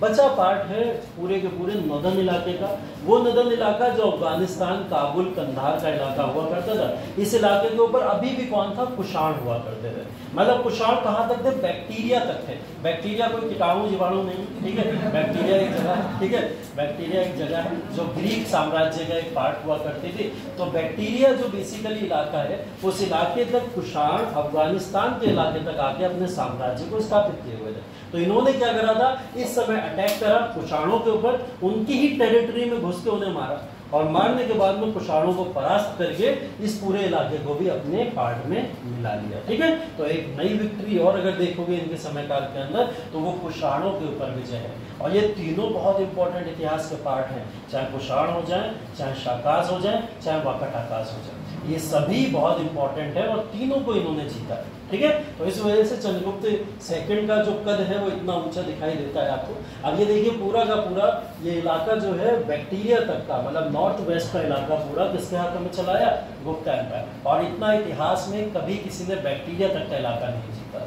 मैंने आपको बताया अफगानिस्तान की टेरिटरी मैक्सिमम होती थी, उसके आगे जाने की कोई सोचता नहीं था, क्योंकि वो हमारे बाहर की टेरिटरी है। और ये क्या है, ये खेलना है बढ़िया वाला, ठीक है, चलो विदेशों तक चला जाए, ठीक है। अब ये बैक्टीरिया तक पहुंच गए, और बैक्टीरिया के आगे शायद और हो सकता है आगे पहुंच जाते, थोड़े समय बाद यूएसए दिखाई देता, ठीक है। लेकिन कुछ ही समय पश्चात इनकी मृत्यु हो गई, जिसके बाद में ये साम्राज्य का विस्तार धीरे धीरे विकसित होता चला गया, ठीक है। तो अगर इनके साम्राज्य को हम लोग देखें कि कहाँ कहाँ तक इनका साम्राज्य, इन्होंने अपने साम्राज्य को फैला दिया था, तो नॉर्थ में तो बैक्टीरिया तक का इलाका है ही है। साउथ में अगर देखें तो नर्मदा की रिवर था, नर्मदा का इलाका। मैंने बोला कि साउथ के ऊपर नहीं जाता था कोई, सिर्फ समुद्रगुप्त गए थे, जीत के आए थे, और वो भी उन्हें दे दिया था वापस, ठीक है। तो साउथ के अंदर एंटर नहीं किया था, इन्होंने भी नहीं किया था। वेस्टर्न इलाके के अंदर ये पूरा कोस्टल रीजन, मालवा पेनिनसुला या गुजरात का पूरा इलाका इनके कंट्रोल में था। और अगर पूर्वी भाग की बात करो तो ईस्टर्न बंगाल का पूरा इलाका इनके कंट्रोल में हुआ। अब वही मैं बता रहा हूँ ना, ये जो आपका यूनानी साम्राज्य है पूरा का पूरा, ग्रीक एम्पायर जहाँ पे हुआ करता था, इस एम्पायर का इलाका था। बैक्टीरिया एक समय में रोमन एम्पायर तक का इलाका था। तो सोचिए रोमन के एम्पायर में घुस के रोमन एम्पायर के इलाके को ले आना, समझ लो आप, बहुत बड़ी बात है ना। मतलब सुनने में बड़ा छोटा सा लग रहा होगा कि अरे यही तो जीत के लेके आए, नहीं, लेकिन आप लोग पीलीभीत से निकल के बरेली तक जीत के दिखा दो, ठीक है, तो बड़ी बात है, बहुत बड़ी बात है। तो यहाँ पे तो बैक्टीरिया तक चले जाना है अपने आप में एक बहुत बड़ा वो अचीवमेंट है। तो बैक्टीरिया ही पूरा यूनान या फिर उसका इलाका कहलाते हैं, आपको ग्रीक वगैरह का इलाका, ठीक है। इस पूरे के पूरे इलाके के ऊपर चंद्रगुप्त सेकंड इस समय रूल किया करते थे। ये पोजीशन है इस समय गुप्ता एम्पायर, ठीक है। जितनी तेजी से अपने चरम पे कोई एम्पायर चढ़ता है, उतनी ही तेजी से नीचे भी गिरता है ना। तो जितनी तेजी से इनका अप था, उतनी तेजी से इनका डाउन भी था, क्योंकि चंद्रगुप्त सेकंड के बाद में इतने प्रतापी शासक इनके पास में नहीं बचे, है ना। हर साम्राज्य के अंदर हमने देखा 3 से 4 शासक ऐसे होते हैं जो अपने साम्राज्य को एकदम पीक पे ले जाते हैं, लेकिन उसके बाद के शासक कहीं ना कहीं वो डाउन होना शुरू हो जाते हैं, या उतना ध्यान साम्राज्य पे नहीं दे पाते हैं, जिसके बाद साम्राज्य का डिग्रेडेशन होता है, ठीक है। लेकिन डिग्रेडेशन से पहले भी और चीज़ें भी देख लेते हैं कुछ। चंद्रगुप्त सेकंड के इस समय दरबार में 9 रत्न हुआ करते थे। एक अकबर के दरबार में देखोगे आप 9 रत्न, और एक चंद्रगुप्त सेकंड के दरबार में भी आप 9 रत्न देखोगे। चंद्रगुप्त सेकंड महान अपनी वजह से जितना थे, उतना ही महान अपने 9 रत्नों की वजह से भी थे। कौन कौन इनके 9 रत्न हैं, बहुत ही ज़्यादा इम्पोर्टेंट है, क्योंकि इससे ये पता चल जाता है कि चंद्रगुप्त के समय काल के अंदर कौन कौन व्यक्ति, चाहे पोएट हो, चाहे एस्ट्रोलॉजर हो, चाहे वो मेडिसिन डिपार्टमेंट से हो, उस समय में कौन कौन उनके समय काल के अंदर संरक्षण प्राप्त किया करता था, ठीक है। तो इस समय 9 के 9 जो लोग हैं, उन सबका नाम अपने अपने दस्तावेजों में नोट कर लीजिए, और इसके नीचे सिग्नेचर करके स्टाम्प लगा लीजिए, ठीक है। हाँ, लिख लीजिए। कॉन्क्वेस्ट वगैरह लिखने याद रहेंगे, पीछे के कॉन्क्वेस्ट लिखने, ये सब लिखे, कौन कौन सा इलाका कहाँ कहाँ उन्होंने कैप्चर किया। चलो ये करो, चंद्रगुप्त सेकंड के समय में कौन कौन लोग थे इस समय।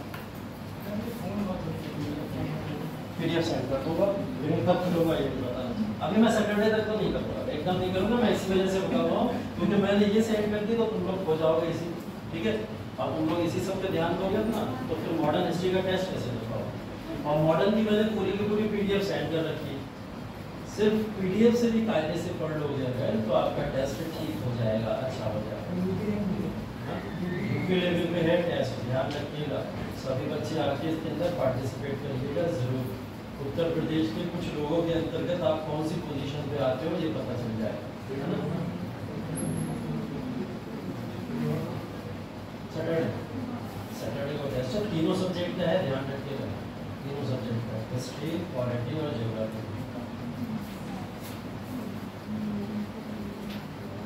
नाम बता दे रहा हूँ, बरामीर नाम है पहला, जो एस्ट्रोलॉजर थे इस समय में, भविष्यवाणी किया करते थे। बरामीर ने इनको बताया था कि आप तो बैक्टीरिया तक अपना साम्राज्य स्थापित करोगे, आप बहुत महान हो, और ये उसी लालच में, उन्हीं की बताई हुई बातों में, उनकी भविष्यवाणी में कुषाण को हराते हुए बैक्टीरिया घुस गए, ठीक है। तो एस्ट्रोलॉजर इस समय के बरामीर, ठीक है। दूसरा, हाँ, उसके बाद कालिदास, ठीक है। कालिदास बहुत इंपॉर्टेंट नाम, मेघदूतम जिन्होंने इस समय में लिखी, और ऐसी बहुत सारी रचनाएं कालिदास की जो समय समय पे वो करते रहते थे, ठीक है। तो वो इस समय में मेघदूतम के लिए बहुत पॉपुलर है, ठीक है। तो इसके बाद में एक आर्किटेक्चरल नेम के समय में जिनका नाम सांको था, ठीक है। सांको आर्किटेक्चर जिन्होंने वास्तुकला का निर्माण इतने समय में कराया था, तो वास्तुकला के निर्माण के लिए जाने जाते हैं। इसके बाद जो विशाखदत्त मुद्र राक्षस के लिए जाने जाते हैं, जिन्होंने मुद्र राक्षस लिखी। और मुद्र राक्षसा में एक बहुत इंपॉर्टेंट बात लिखी हुई है मॉडर्न एम्पायर के बारे में, है ना। कल मैं बता रहा था आपको, विशाखदत्त ने मुद्र राक्षस लिखी थी। तो मुद्र राक्षस के अंदर पूरा का पूरा मॉडर्न एम्पायर का सारा पॉलिटिकल लाइफ के बारे में लिखा हुआ है, ठीक है। इसके बाद में शुक्राका है, ठीक है। हाँ ये वही सेम के काल में जो थे वही है क्या? हाँ हरिसेन जिंदा है, ये जिंदा है। हाँ हरिसेन अभी जिंदा है। हरिसेन पोएट थे उनके समय काल के अंदर। धनवंतरी एक फिजिशियन है, डॉक्टर थे, बहुत बड़े सर्जन थे इस समय में, जो काफी पॉपुलर है, ठीक है। फिजिशियन अमर सिंह बहुत पॉपुलर थे संस्कृत की वोकैबुलरी के लिए, मतलब पोएट भी थे और साथ ही साथ में संस्कृत की भाषा सिखाया भी करते थे और संस्कृत की भाषा को डेसिबल भी लगातार किया करते थे। जितने नए वर्डों का उच्चारण या समझ उन्होंने पैदा करी उस समय में, वो शायद उससे पहले संस्कृत भाषा का लोगों के अंदर इंटरेस्ट नहीं था, ये इन्होंने आके अपने बाद में करना शुरू किया था, ठीक है। कापनाका है, ये भी एस्ट्रोलॉजर है, ठीक है। कापनाका ये भी एस्ट्रोलॉजर है।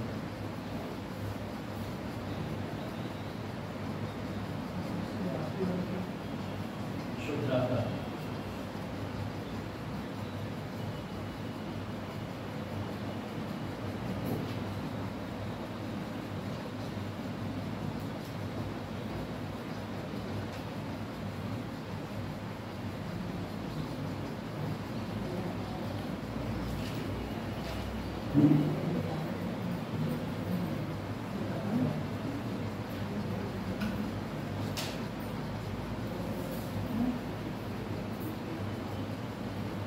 और टेस्ट के अंदर कोशिश करना कोई भी एब्सेंट ना रहे, क्योंकि अगले दिन से हो सकता है ग्राम चिन्ह लग जाए आप लोग को। पहले के टेस्ट में एब्सेंट हो जाएगा तो फिर आगे के बहुत सारी गतिविधियों से आपको रोका जा सकता है ना। क्लास में आने से लेकर बहुत सारी ऐसी चीज़ें हो सकती हैं जहाँ रोक लगाई जा सकती है।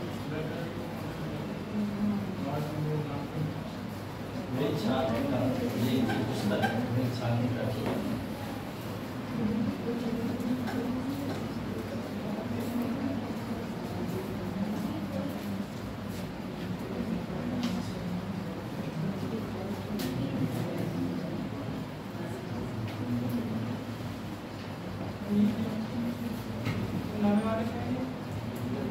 शुद्राका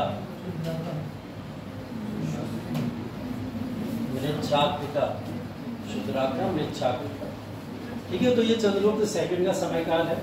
इनका समयकाल इसलिए इतिहास में बहुत ज़्यादा इंपॉर्टेंट है। एक तो पॉलिटिकल लाइफ हमने देखा कितनी इंटरेस्टिंग है इनकी, साथ ही साथ में हमने इकोनॉमिक लाइफ भी देखी। आर्थिक रूप से भी इन्होंने गुप्ता एम्पायर को या भारतीय साम्राज्य को बहुत ही ज़्यादा मजबूत किया। और अब हम देख रहे हैं इनके 9 कवियों की वजह से, कवि नहीं बेसिकली 9 रत्न कह सकते हैं हम लोग, इनके 9 रत्नों की वजह से भी ये इतने ज़्यादा पॉपुलर कहलाते हैं, ठीक है। तो ये कारण है बहुत सारे जिसकी वजह से चंद्रगुप्त सेकंड इतना पॉपुलर शासक के तौर पर कहलाता है, ठीक है।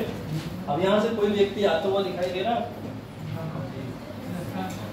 चाइना से एक व्यक्ति है जो आने की कोशिश कर रहा है भारत के अंदर, और वो रास्ते दिखाई दे रहे हैं आपको कि जिन जिन रास्तों से ये भारत के अंदर आके ट्रैवल किए। गुप्ता एम्पायर के बारे में जितनी चीज़ें पढ़ते हो आप, जो भी चीज़ें पढ़ते हो, उसमें बहुत बड़ा योगदान इस व्यक्ति का है। जो व्यक्ति ब्लॉग बनाता वो भारत में एंटर किया, ठीक है। हाँ ब्लॉगर ही थे ये, ठीक है। आज के ज़माने का ब्लॉगर बोल लो, उस समय में इनको ट्रैवल बोला जाता था, ठीक है। तो ये उस समय के एक ब्लॉगर थे जो निकले थे कैमरा लेके, अपना कैमरा तो नहीं चलता था, हाथ में पुस्तक और एक कॉपी कलम का हाथ में था, और उससे किताबों पे लिखते चले जाते थे।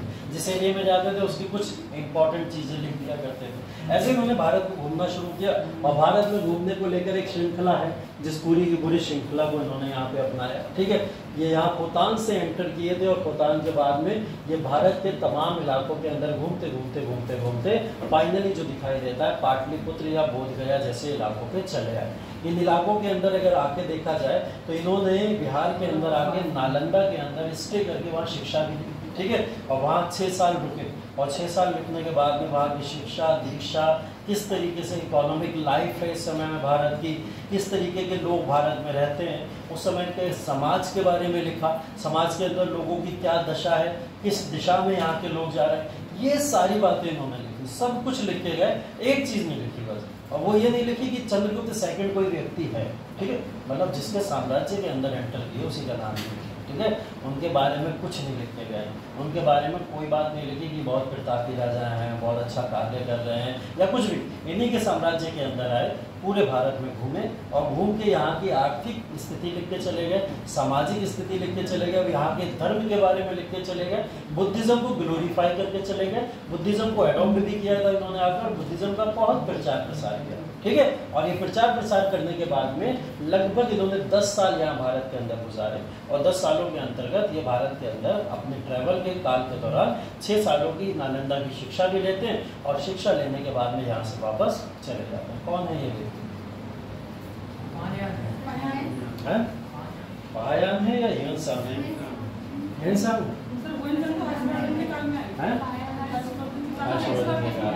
हाँ, तो कौन है? पायान, ठीक है, पायान का ये जो बेसिकली कालखंड है, इस कालखंड की अगर हम लोग बात करें तो ये ट्रेवलर के तौर पर, जैसे मैंने बोला ना, ब्लॉगर के तौर पर आज के समय में जाने जाते हैं, तब ये लोग किताबें लेके कॉपियाँ लेके चलते थे और इस तरीके की घटनाओं को उसमें लिखा करते थे। तो इसी के तौर पर यहाँ पे आए थे, इन्होंने यहाँ की सामाजिक, धार्मिक या फिर आर्थिक लाइफ को लिखा गुप्ता पीरियड की पूरी, ठीक है, और इसी के साथ साथ में इन्होंने बुद्धिज्म के बारे में भी बताया कि बुद्धिज्म किस तरीके से फ्लरिश कर रहा है नॉर्थ वेस्टर्न इलाके के अंदर, उत्तर पश्चिमी भारत में तो बहुत फ्लरिश कर रहा है, लेकिन अगर हम बात करें गैंगटिक वैली की, गैंगटिक वैली मतलब बिहार यूपी का थोड़ा सा इलाका इधर का हो गया, यहाँ पे बुद्धिज्म के हालात बुरे, ठीक है, क्यों बुरे बताए गए? क्योंकि इस समय में मैंने बोला ना, चंद्रगुप्त सेकंड और प्रमोशन किसका कर रहे हैं? हिंदुइज्म का कर रहे हैं, तो इस वजह से इन्होंने अपनी किताबों में लिखा बुद्धिज्म के हालात खराब थे इस समय इस पूरे के पूरे गैंगटिक वैली में, लेकिन हाँ हालात बहुत अच्छे हैं, बहुत तेजी से ये फैल रहा है नॉर्थ वेस्टर्न इलाके के अंदर। तो बुद्धिज्म के बारे में, यहाँ की रिलीजियस लाइफ के बारे में ये लिख के गए, सोशल लाइफ के बारे में, सामाजिक स्थिति में क्या लिखा होगा? सामाजिक स्थिति में ये लिखा होगा कि यहाँ के लोग बहुत प्रॉस्पेरस थे, पीसफुल तरीके से रहा करते थे, दास प्रथा जैसी कोई समस्या देखने को नहीं दिखाई देती है, लोग खुश हैं यहाँ के समाज के अंतर्गत, ऐसी सामाजिक बहुत सारी अच्छाइयों को इन्होंने यहाँ मेंशन किया होगा, ठीक है। उसके बाद में अगर बात करें इकोनॉमिक लाइफ की, तो इकोनॉमिक लाइफ को भी इन्होंने इस तरीके से दिखाया है कि यहाँ पे एक मगध एम्पायर था, मगध का इलाका था, मगध का इलाका आज के समय में भी जाना जाता है, बहुत सारी चैरिटी देता है, बहुत चैरिटी देता है, किसके बेसिस पे? इकोनॉमी उसकी मजबूत है तभी तो देगा, तो इकोनॉमिक बेसिस पे बहुत रिच बताया है इन्होंने मगध को। ऐसे बंगाल के इलाके को इन्होंने इस पूरे के पूरे इलाके को बताया ये ट्रेड का बहुत इंपॉर्टेंट सेंटर हुआ करता था। इकोनॉमिक लाइफ की भी तारीफ की है क्योंकि चंद्रगुप्त सेकंड आपको पता ही है, मैंने बताया एक्सपोर्ट का जो पूरा का पूरा सिद्धांत उन्होंने चलाया था, उस बेसिस पे गुप्ता एम्पायर रिच हो चुका है ना, तो वो रिचनेस ये कहीं ना कहीं यहाँ पे दिखा के गए, इन सारी चीजों को इन्होंने यहाँ पे मेंशन किया और इकोनॉमिक लाइफ को बहुत प्रॉस्पेरस यहाँ की बताया, ठीक है। हाँ, मैं वही बता रहा था कि चंद्रगुप्त सेकंड के बारे में उन्होंने कुछ मेंशन नहीं किया, जिस राजा के अंडर में आए थे उसी राजा को वे भूल गए, उनके बारे में उन्होंने कुछ नहीं लिखा, भूल गए या जानबूझ के नहीं लिखा, दोनों तरीके हो सकते हैं ना, कि राजा के बारे में मैं क्यों ही लिखूं, क्योंकि इनको पॉलिटिकल इंटरेस्ट नहीं था किसी भी तरीके का, राजनीतिक किसी भी तरीके का कोई इंटरेस्ट नहीं होगा, ये अपनी सोशल लाइफ में ज्यादा इंटरेस्टेड होंगे, तो वहाँ की सोशल लाइफ लिख के चलेंगे, ठीक है। तो फाहियान ने बुद्धिज्म को प्रमोट करने में या पॉपुलर करने में काफी ज्यादा योगदान दिया, ठीक है। फाहियान ने यहाँ पर नालंदा विश्वविद्यालय तक के बारे में भी लिखा है, जिस विश्वविद्यालय में पढ़ के गए, ठीक है। दो इंपॉर्टेंट चीजें, जब भी फाहियान के बारे में आएगा तो आपको पता है किसके समय काल में आए, चंद्रगुप्त सेकंड के काल में आए, आपको ये भी पता है नालंदा में पढ़ के गए, अप्रोक्स 6 साल इन्होंने नालंदा में गुजारे थे, ये भी आपको पता है। लेकिन जब क्वेश्चन आपसे पूछा जाएगा ना कि फाहियान ने चंद्रगुप्त सेकंड के बारे में ये पॉइंट लिखे, ठीक है, तब आप उसमें तुरंत none of the above mark कर देना, क्योंकि कंफ्यूज करेगा क्वेश्चन आपको, क्योंकि इतना बड़ा राइटर आ रहा है जिस शासक के दौरान आ रहा है, या उस शासक के बारे में कुछ नहीं लिखेगा, एक्चुअल में इन्होंने नहीं लिखा, ठीक है। तो चंद्रगुप्त सेकंड के बारे में कुछ नहीं लिखा, नालंदा में खुद पढ़े हुए और नालंदा के बारे में एक शब्द लिख के नहीं गए हैं, ठीक है। ये दो इंपॉर्टेंट तथ्य जरूर याद रखिएगा, बच्चे यहाँ गलती बहुत करते हैं, ये चंद्रगुप्त सेकंड भी मेंशन कर देते हैं और नालंदा भी मेंशन कर देते हैं, यहाँ फाहियान ने इसके बारे में कुछ लिखा है, जरूर याद रखिएगा, दोनों के बारे में कुछ नहीं लिखा, हाँ इसका कारण क्या हो सकता है जिसमें पढ़े? देखो, कारण पहला तो ये है कि पॉलिटिकल लाइफ में तो कोई इंटरेस्ट नहीं था उनको, इसलिए राजा के बारे में नहीं लिखा। नालंदा के बारे में इसलिए उन्होंने मेंशन नहीं किया क्योंकि वो इस बात को फैलाना नहीं चाहते थे या लोगों को बताना नहीं चाहते थे कि भारत की यूनिवर्सिटी में वो शिक्षा लेके जा रहा है। ठीक है, तो ये शिक्षा के बारे में उन्होंने कहीं ना कहीं हिडन रखा। मैंने बोला था बहुत हिडन फॉर्म में इन्होंने अपनी इंफॉर्मेशन रखी है ना, तो ये अपनी इंफॉर्मेशन या पर्सनल लाइफ को बहुत हिडन करके रखना चाहते थे। नालंदा में पढ़ना इनकी पर्सनल लाइफ, सोशल लाइफ तो देश की बात कर रहे हैं ना, तो सोशल लाइफ बताओ तो क्या दिक्कत है, लेकिन अपनी पर्सनल लाइफ के बारे में इन्होंने ज्यादा ज्ञान नहीं दिया। ठीक है, ये सब तो हमें पता चल गया, हमारे यहाँ भी तो इतिहासकार बैठे हुए हैं ना, वो भी तो बैठे हैं, हरी सिंह तो देख रहा है ना बैठ के, अरे आ रहा है आ रहा है आ रहा है, ये क्या क्या कर रहा है, तो वो भी तो लिखेगा ना कुछ ना कुछ। तो हमारे यहाँ के इतिहासकारों ने इनके बारे में कुछ वर्णन किया। ठीक है, चंद्रगुप्त सेकंड का कार्यकाल 380 से लेकर 415 और ये समाप्त हो गया, एक बहुत बड़े साम्राज्य के तौर पर इसका अंत हो गया। ठीक है, इनके बाद में जो साम्राज्य को लीड किया आगे वो थे कुमारगुप्त। ठीक है, कुमारगुप्त 415 एडी से लेकर 455 एडी तक अपने साम्राज्य को चलाने आए। ठीक है, समय अच्छा देख लो, अच्छा खासा 40 साल है, अप्रोक्स 40 साल इन्होंने भी राज किया था। और इस राजकाज के अंदर कोई बहुत इंपॉर्टेंट बड़ी घटनाएं नहीं है, लेकिन हाँ अंतिम इंपॉर्टेंट शासक इनको जरूर बोला जा सकता है कि इन्होंने अंत में कोशिश जरूर करी कि गुप्ता एम्पायर को बचाया जा सके। ठीक है, इनका जो सिंबल था, अपने सिंबल को ये मोर करके बताया करते थे, मोर इनका सिंबल होता था। इवन अपने यहाँ जितने कॉइन्स बनवाते थे या जो भी जिस भी तरीके का कोई सिंबल अपने अगर अंपायर का दिखाते थे, उसमें क्या हमेशा आता था, एक मोर का सिंबल आता था। और मोर सिंबल कार्तिकेय का, ठीक है, आप लोग अच्छे से जानते हो, तो कार्तिकेय का सिंबल मोर है, तो इसके मतलब ये पता चल रहा है कि हिंदू फिलॉसफी या हिंदू रिलीजन के अंदर इनका इंटरेस्ट कितना गहरा हो सकता है। ठीक है,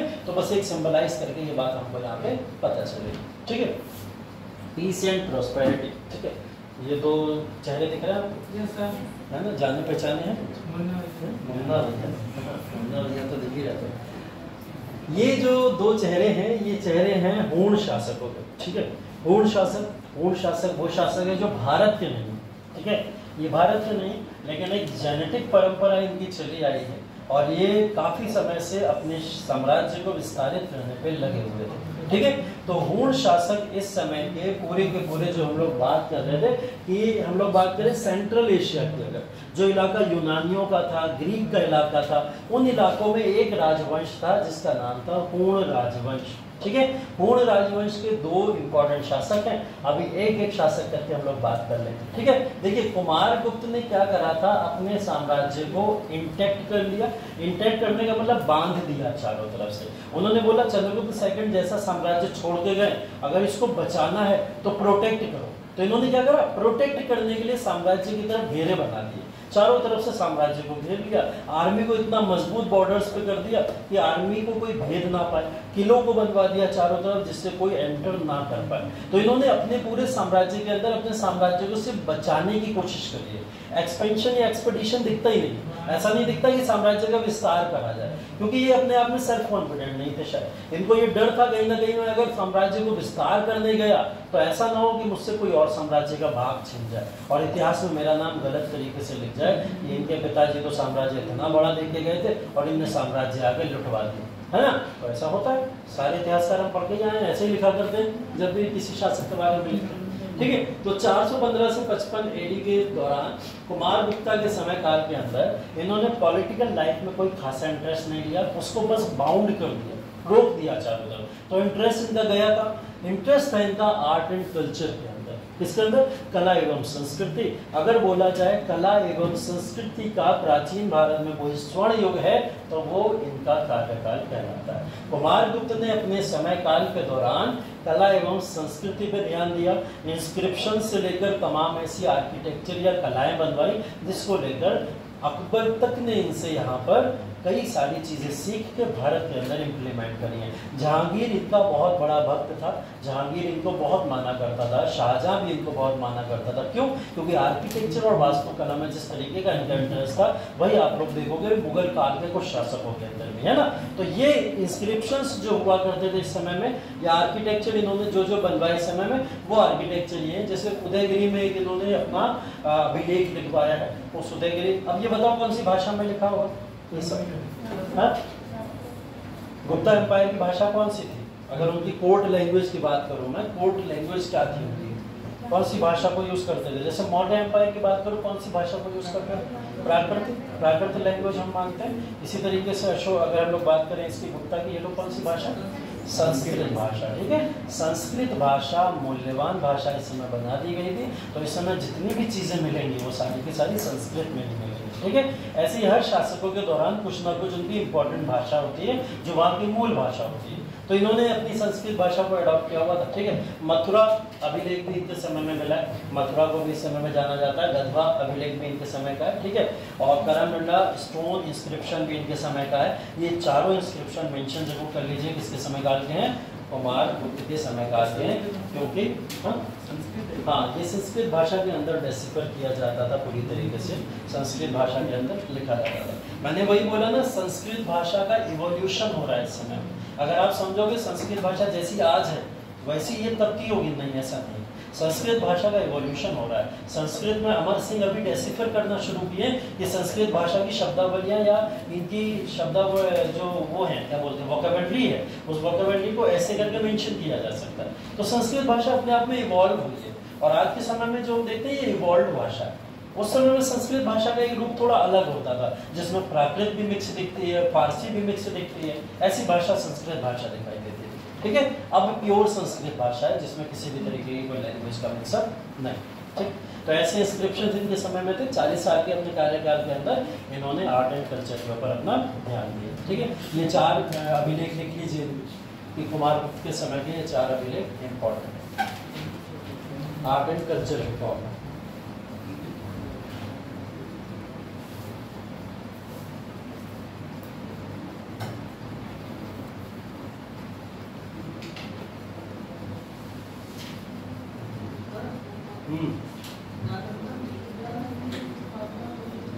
नालंदा विश्वविद्यालय की स्थापना बताओ किसने करवाई थी? कौन बताएगा? अभी बढ़ गया है कुमार गुप्त ने। फायान ने नालंदा, कुमार गुप्त ने एग्जैक्टली जो इसकी स्थापना थी वो करवाई नहीं थी। स्थापना का मतलब उसके अंदर इन्होंने कुछ चेंजेस करवाए थे, इंपॉर्टेंट है। इसकी स्थापना करने वाले श्रीगुप्त ने पहला पत्थर मील रख दिया था। श्रीगुप्त जाने जाते हैं कि नालंदा यूनिवर्सिटी को यहाँ पर क्रिएट करने के लिए, लेकिन कुमार गुप्त वो व्यक्ति हैं कि नालंदा को सबसे ज़्यादा इस समय में ग्लोरीफाई करने वाले व्यक्ति हैं। तो आप जो इतिहास में किताबों में पढ़ोगे ना कि किसने स्थापना करवाई, उसमें नाम दिया जाता है ना कुमार गुप्त का, तो इसलिए दिया जाता है क्योंकि इस पूरे के पूरे विश्वविद्यालय की नींव रखने वाले श्रीगुप्त के बाद में इसको सबसे ज़्यादा इंपॉर्टेंट मूल्यवान बनाने वाले कुमार गुप्त हैं। ठीक है, जैसे आपने पढ़ा होगा वहाँ पे जब आप मेडिवल हिस्ट्री पढ़ते हो ना, तो मेडिवल हिस्ट्री में आप पढ़ते हो ना कि कुतुबुद्दीन ऐबक एक नाम है। ठीक है, और एक साथ साथ में दूसरा नाम आप इल्तुतमिश भी पढ़ते हो। तो ये दोनों मिलके एक ही स्मारक बनवा रहे हैं। कौन सा? कुतुब मीनार ना। कुतुब मीनार को एक बनवा के गया, लेकिन एक्चुअल में नाम इल्तुतमिश ने बोले कि पूरा के पूरे कुतुब मीनार का फाइनल निर्माण करवाया है ना। तो इस वजह से कभी कभी क्या होता है कि शासक उसके इतना ज्यादा सेकंड वाला इंपॉर्टेंट हो जाता है कि उसी नाम से जाना जाने लगता है, यही पूरे के पूरे उसको क्रिएट करता है। ठीक है, तो नालंदा पहले से है। नालंदा का अगर इतिहास देखा जाए तो नालंदा यूनिवर्सिटी के तौर पर पहले से, इसको ग्लोरीफाई करने वाले, सबसे ज्यादा इंपॉर्टेंस देने वाले शासकों में कुमार गुप्त है। ठीक है, कोई बात नहीं, कंफ्यूजन क्या करना। क्वेश्चन आएगा तो आपको पता है, अगर किसी भी तरीके क्वेश्चन आए तो आपको पता है। उसमें पूछा जाता है वास्तविक संस्थापक कौन है, तो वास्तविक संस्थापक कुमार गुप्त है। अगर पूछा जाए सबसे पहले स्थापना या उसके स्टोन रखने वाला व्यक्ति कौन है, श्रीगुप्त है। इसमें कोई कंफ्यूजन नहीं। ठीक है, क्वेश्चन वो बनाएगा ही ऐसा कि आप उसको आंसर कर ले जाओ। हाँ, अगर पढ़ाई नहीं है तो बात अलग है। ठीक है, तब तो आप चंद्रगुप्त मौर्य लिख के आओगे। ठीक है, इसके बाद देखिए 15 से लेकर 55 का समय, ये जिस तरीके से पूरा का पूरा उसमें इम्पोर्टेंट है। ठीक है, नालंदा यूनिवर्सिटी बात कर रहे हैं हम लोग, ग्लोरीफाई करने वाले शासक हैं। इसके फाउंडेशन को और क्रिएट करने वाले शासक के तौर पर कहलाते हैं कुमार गुप्त का समय का। इसके बाद में गोल्ड और सिल्वर के जो सिक्के थे इनके समय में चले, गोल्ड और सिल्वर कॉइन्स इनके समय में भी चलते थे। और तीसरी चीज अश्वमेध यज्ञ बहुत पॉपुलर तौर पर इनके सिक्कों में दिखाई देता है। अभी ऐसा ही एक शासक और था जिसके सिक्कों में अश्वमेध यज्ञ दिखाई देता था, वो कौन है? समुद्रगुप्त। ठीक है, समुद्रगुप्त था जिसके समय में उसके सिक्कों में अश्वमेध यज्ञ दिखाई देता था। तो ध्यान रखिएगा, अश्वमेध यज्ञ उसके सिक्कों में दिखाई देता था। अब दूसरा शासक गुप्ता एम्पायर का कौन है? वो है कुमार गुप्त, जिसके सिक्कों में ये चीज दिखाई देती है। ठीक है, चलिए नालंदा यूनिवर्सिटी के बारे में कुछ बातें, क्योंकि नालंदा यूनिवर्सिटी को इतना ग्लोरीफाइड इस समय में कर दिया गया, या ग्लोरिफिकेशन का काल अगर हम देखें तो ये माना जाता है। इसके अंदर क्या ऐसी विशेषताएं थी जो नालंदा इतनी पॉपुलर यूनिवर्सिटी के तौर पर जानी जाती है। आज के समय में भी शायद ऐसी विशेषताएं नहीं दिखाई देंगी आपको। ठीक है, तो देखो विशेषताओं के तौर पर अगर देखा जाए, इसके जो प्रोफेसर्स थे वो प्रोफेसर्स बेसिकली रिलीजियस पंडित्स होते थे या बुद्धिस्ट मॉन्क हुआ करते थे, जो रिलीजन में सर्वोपरि हुआ करते थे, वो लोग इसके प्रोफेसर बनाए जाते थे। यहाँ जो शिक्षाएं दी जाती थी वो धर्म की शिक्षा तो दी जाती थी, साथ साथ में मेडिसिन की, सोशल लाइफ की, इकोनॉमिक लाइफ की सारी शिक्षाएं भी यहाँ दी जाती थी। दूसरी चीज, इस यूनिवर्सिटी में अगर आपको एडमिशन लेना होता था तो एक एंट्रेंस एग्जाम होता था। ठीक है, एंट्रेंस एग्जाम उस समय में सोचो, एंट्रेंस एग्जाम हो रहा है, 3000 से ज्यादा ऑल ओवर इंडिया और दूसरे देशों के लोग इसमें आके पार्टिसिपेट करते थे, और पार्टिसिपेशन के बाद में इसमें सिलेक्शन जिन लोगों का होता था उनको बोर्डिंग, लॉजिंग और एजुकेशन सब फ्री मिलता था। कोई भी पैसा यहाँ के बच्चों से फीस के तौर पर नहीं लिया जाता था। उनका रहना फ्री था, उनका खाना फ्री था, उनका पढ़ना फ्री था, सारी चीज़ें फ्री ऑफ कॉस्ट उनको दी जाती थी नालंदा यूनिवर्सिटी के अंदर, अगर कोई एंट्रेंस एग्जाम क्वालिफाई करके वहाँ आता था। ठीक है, उसके अलावा अगर हम लोग बात करें तो नालंदा यूनिवर्सिटी के अंदर बेसिकली बुद्धिज्म को काफ़ी प्रमोट किया गया, ये बात आप लोग जानते हैं। बुद्धिज्म को ज़्यादा ग्लोरीफाई करके दिखाया जाता था। ठीक है, 100 से 200 विलेजेस के लोग इकट्ठे होते थे, चंदा करते थे, और चंदा करके नालंदा यूनिवर्सिटी को चलाने का कार्य किया करते थे। नालंदा यूनिवर्सिटी ऐसे नहीं चलती थी कि कोई किसी तरीके का नालंदा यूनिवर्सिटी ऐसे नहीं चला करती थी कि नालंदा यूनिवर्सिटी में आप देखो कि कहीं से कोई राजा आके फंडिंग कर दे रहा है, कोई बाहर का व्यक्ति आके फंडिंग कर दे रहा, नहीं। 100 से 200 विलेजेस या ग्रामों के लोग कलेक्ट हुआ करते थे, और कलेक्ट होके क्या करा करते थे, सारे लोग कलेक्ट होके चंदा दिया करते थे, और उस चंदे से क्या चला करता था, यूनिवर्सिटी का कार्यवाह चला करता था। बच्चों की बोर्डिंग, लॉजिंग और एजुकेशन कैसे फ्री हो पाएगी, जब इनके पास पैसा होगा। यूनिवर्सिटी अपनी तरफ से खर्च कर रही है ना, लेकिन यूनिवर्सिटी को पैसा कौन देता था, आसपास के 100 से 2 गांवों के लोग इकट्ठे होकर चंदा किया करते थे, वहां से इसको फंड आता था, और फंड आने के बाद में नालंदा यूनिवर्सिटी रन किया करती थी। नालंदा यूनिवर्सिटी में जो मीडियम ऑफ लैंग्वेज था वो संस्कृत भाषा का उपयोग किया जाता था। इसने बेसिकली महायान को ज़्यादा प्रमोट किया। महायान यूनिवर्सिटी के तौर पर कहलाती थी। महायान कौन सा सेक्ट है, किसका सेक्ट है, जैनिज्म का। कैसे कंफ्यूज हो जाते हो तुम लोग। महायान और हीनयान किसके सेक्ट है, जैनिज्म के। और फिर श्वेतांबर और दिगंबर किसके, भद्रबाहु। भद्रबाहु कौन से धर्म से रिलेटेड है, भद्रबाहु नहीं याद है, चंद्रगुप्त मौर्य याद है, कौन से धर्म से रिलेटेड है, जैन धर्म से। और जैन धर्म के जो भद्रबाहु हैं उन्होंने चंद्रगुप्त को शिक्षा दी होगी। और भद्रबाहु का सेक्ट कौन सा था, भद्रबाहु का सेक्ट कौन सा था, दिगंबर था। श्वेतांबर दिगंबर किसके हो गए, जैनिज्म के हो गए। यहाँ मैं बात कर रहा हूँ हीनयान और महायान की, तो ऐसे याद कर लो कम से कम, क्यों कंफ्यूज हो जाते हो इसके अंदर। इतनी सिंपल सी चीजें, हीनयान और महायान ये बुद्धिज्म के। और अभी अभी मैंने बताया सब भूल जाते, इतना याद कर लेते, बुद्धिस्ट यूनिवर्सिटी है ना, मैंने यही तो बताया ना, बुद्धिज्म को प्रमोट करने वाली यूनिवर्सिटी।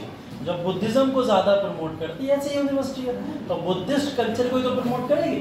तो ये लोग कौन से सेक्ट को मानते थे, ज्यादातर महायान सेक्ट के लोग थे। और महायान वाले लोग क्या करते हैं, हीनयान ओरिजिनल था, महायान ओरिजिनल था, हीनयान ओरिजिनल था ना, महायान तो भाई बाद में आया।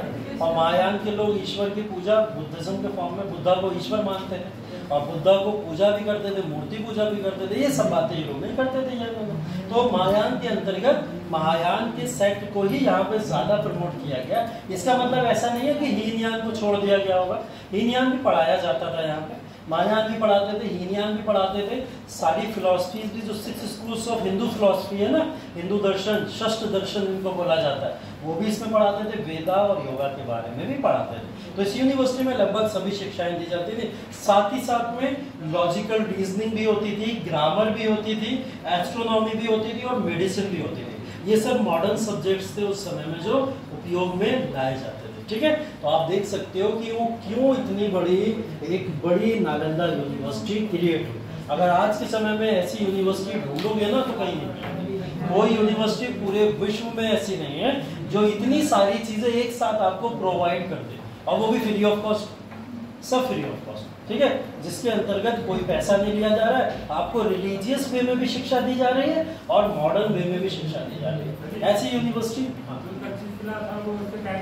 तक्षशिला तो बहुत पुराना है, हम लोग चंद्र तो मौर्य के समय की बात कर रहे हैं। तक्षशिला है ना, वो बहुत पुरानी यूनिवर्सिटी है। तक्षशिला का डेसिपर बहुत पुराना है, ठीक है। और ये यूनिवर्सिटी लगभग 600 साल बाद की है, 500-600 साल गुजर गया उसके बाद की यूनिवर्सिटी है, ठीक है। तो दोनों में एक बड़ा डिफरेंस है। तक्षशिला में रिलीजियस चीजें या रिलीजियस नॉलेजेस को थोड़ा कम तरजीह दी जाती थी, क्योंकि तक्षशिला का इलाका बुद्धिज्म का इलाका नहीं था। तक्षशिला के इलाके के अंदर बुद्धिज्म को इतना प्रमोट नहीं किया जाता था, या जैनिज्म को भी नहीं किया जाता था, तो वो अपने रिलीजन पे कम फोकस करके मॉडर्न एजुकेशन पे ज्यादा फोकस करते थे, ठीक है। नहीं, महाजनपद का काल जो है वो बेसिकली उसी समय में शुरू हुआ।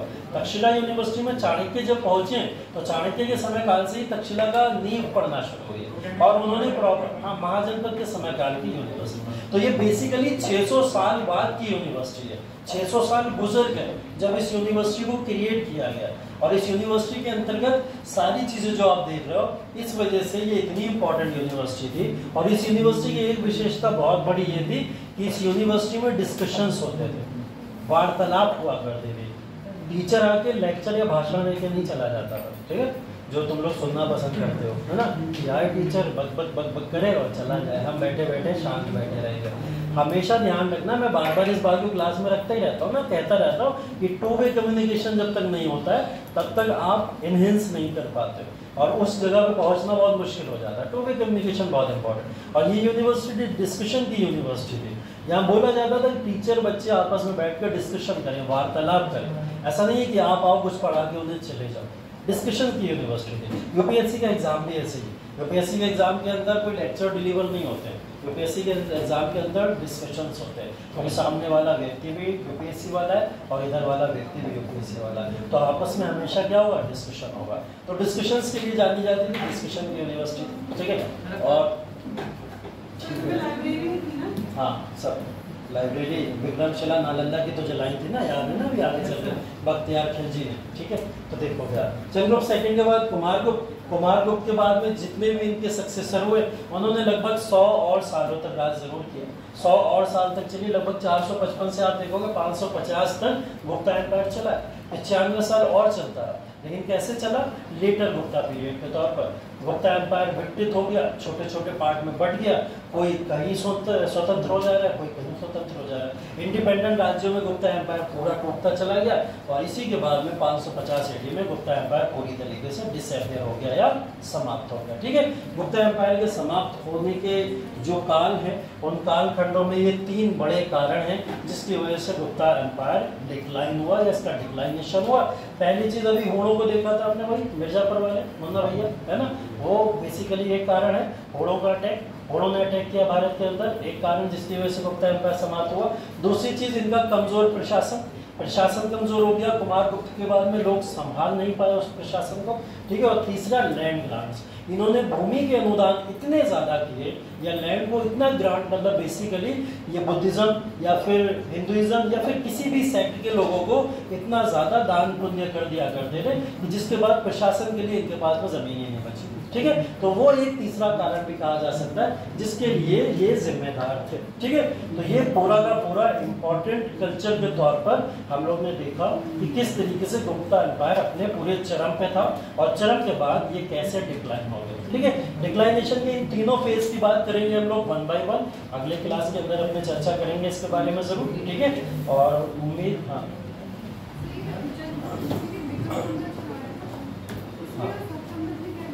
उसमें और शक संवत में देखिए, शक संवत या विक्रम संवत का डिफरेंस ये है कि शक शासक जो आए थे भारत के अंतर्गत, अभी इसके बारे में वैसे मैं पढ़ाऊंगा, आपके अगले क्लास के अंदर पढ़ाने वाला हूँ। शक संवत के शासक जितने भी भारत के अंदर आए, उन्होंने बोला कि हमने अपना साम्राज्य स्थापित कर दिया भारत के अंदर आके, और जिस दिन से हमने अपना साम्राज्य स्थापित किया उस दिन से हम इसको शक संवत बोलते हैं। उन्होंने अपने साम्राज्य के विस्तार की एक तिथि बता दी कि ये तिथि है आज से जिस दिन से शक संवत शुरू होता है, तो वो शक संवत कहलाया। विक्रम संवत के अंदर क्या हुआ था कि उनके पूरे के पूरे साम्राज्य के 100 साल पूरे हुए थे। 100 साल पूरे होने के बाद जैसे होता है ना कि एक हम लोग एनिवर्सरी टाइप के मनाते हैं कि कुछ ऐसा टाइप मनाते हैं कि यादगार रखा जाए। तो विक्रम के लोगों ने जो पूरा का पूरा वो विक्रमादित्य का पूरा इलाका था, उस समय के लोगों ने विक्रम संवत मनाना इसलिए शुरू किया क्योंकि वो उस डेट को याद रखना चाहते थे कि आज से विक्रम का इरा शुरू हो रहा है, मतलब हम अपनी एनिवर्सरी या सालगिरह के तौर पर मना रहे हैं। ठीक है, तो शक संवत ये शाकों के द्वारा शुरू किया गया वो संवत है जिस दिन से शाका एम्पायर को भारत के अंदर स्थापित किया गया था। ये एम्पायर बेसिकली गुप्ता एम्पायर से पहले के है ना। इन एम्पायर को मैंने अभी बताया था ना, मैं एक्स्ट्रा क्लास में किसी दिन पढ़ा दूंगा तो वहाँ आपको ये सब क्लियर हो जाएगा। ठीक है, तो वहाँ पे पढ़ा दूंगा ये सारी चीज़ें, उसके लिए फिक्र मत करो। वो लेटर मौर्य का काल है जिसके अंदर वो पढ़ता है। हाँ, तो विक्रम संवत देखते हो ना, कौन सी डेट चल रही है विक्रम संवत के हिसाब से, है ना, 50 साल आगे देखते हैं ना हम लोग। तो मतलब ये समझ लो कि जो आज का समय उससे 50 साल पहले कोई शासक आए होंगे जिन्होंने अपना साम्राज्य स्थापित किया होगा, तो उन्होंने क्या करा उसके बेसिस पे वो डेट रख दी इस तरीके से। तो वो शक संवत और विक्रम संवत इस तरीके से काम होना शुरू हो गया। ठीक है, और उसको हिंदू कैलेंडर के अंदर काफी मान्यताएं दी जाती हैं क्योंकि वो साम्राज्य भी हिंदू साम्राज्य ही थे जिन्होंने ये स्थापित किया था। ठीक है, इस वजह से। ठीक है, तो उम्मीद है आप लोगों ने एंजॉय किया होगा क्लास आज का। ठीक है, और हाँ सारे संवत नोट करवा दूंगा। ठीक है, सारे संवत नोट करवा दूंगा। जहाँ एक भी संवत आएगा, शाका संवत भी अगर आएगा तो सारे संवत वहीं पर नोट करवा दूंगा आपको। ठीक है, तो सारे करवा दूंगा। ठीक है, चलिए ठीक है, इसको यहीं तक रखते हैं। सारा कोई आंसर वांसर लिखा है? नहीं लिखे? आंसर दिया ही नहीं था, होमवर्क दिए थे मैंने 4 क्वेश्चन। कल मुझे होमवर्क चाहिए, आज का फिर से दे रहा हूँ, कल का होमवर्क चाहिए मुझे। और कल के क्लास में जो होमवर्क करके नहीं लाएगा, बचपन में एक सज़ा सुनी होगी तुमने। ठीक है, जो सीट के पीछे हाथ खड़ा करके खड़ा कर दिया करते थे, ठीक है, वो वाली सज़ा मिलने वाली है तुम लोग को। ठीक है, अब जो होमवर्क करके जिसके पास नहीं लिखा है होमवर्क ग्रुप में पूछ लेना, ज़रूर पूछ लेना। नहीं लिखा है और लिखा है तो बहुत अच्छी बात है। और कल से अब पनिशमेंट शुरू हो जाएगी, ध्यान रखना, बहुत अच्छा होमवर्क होना चाहिए। चलिए, थैंक यू सो मच।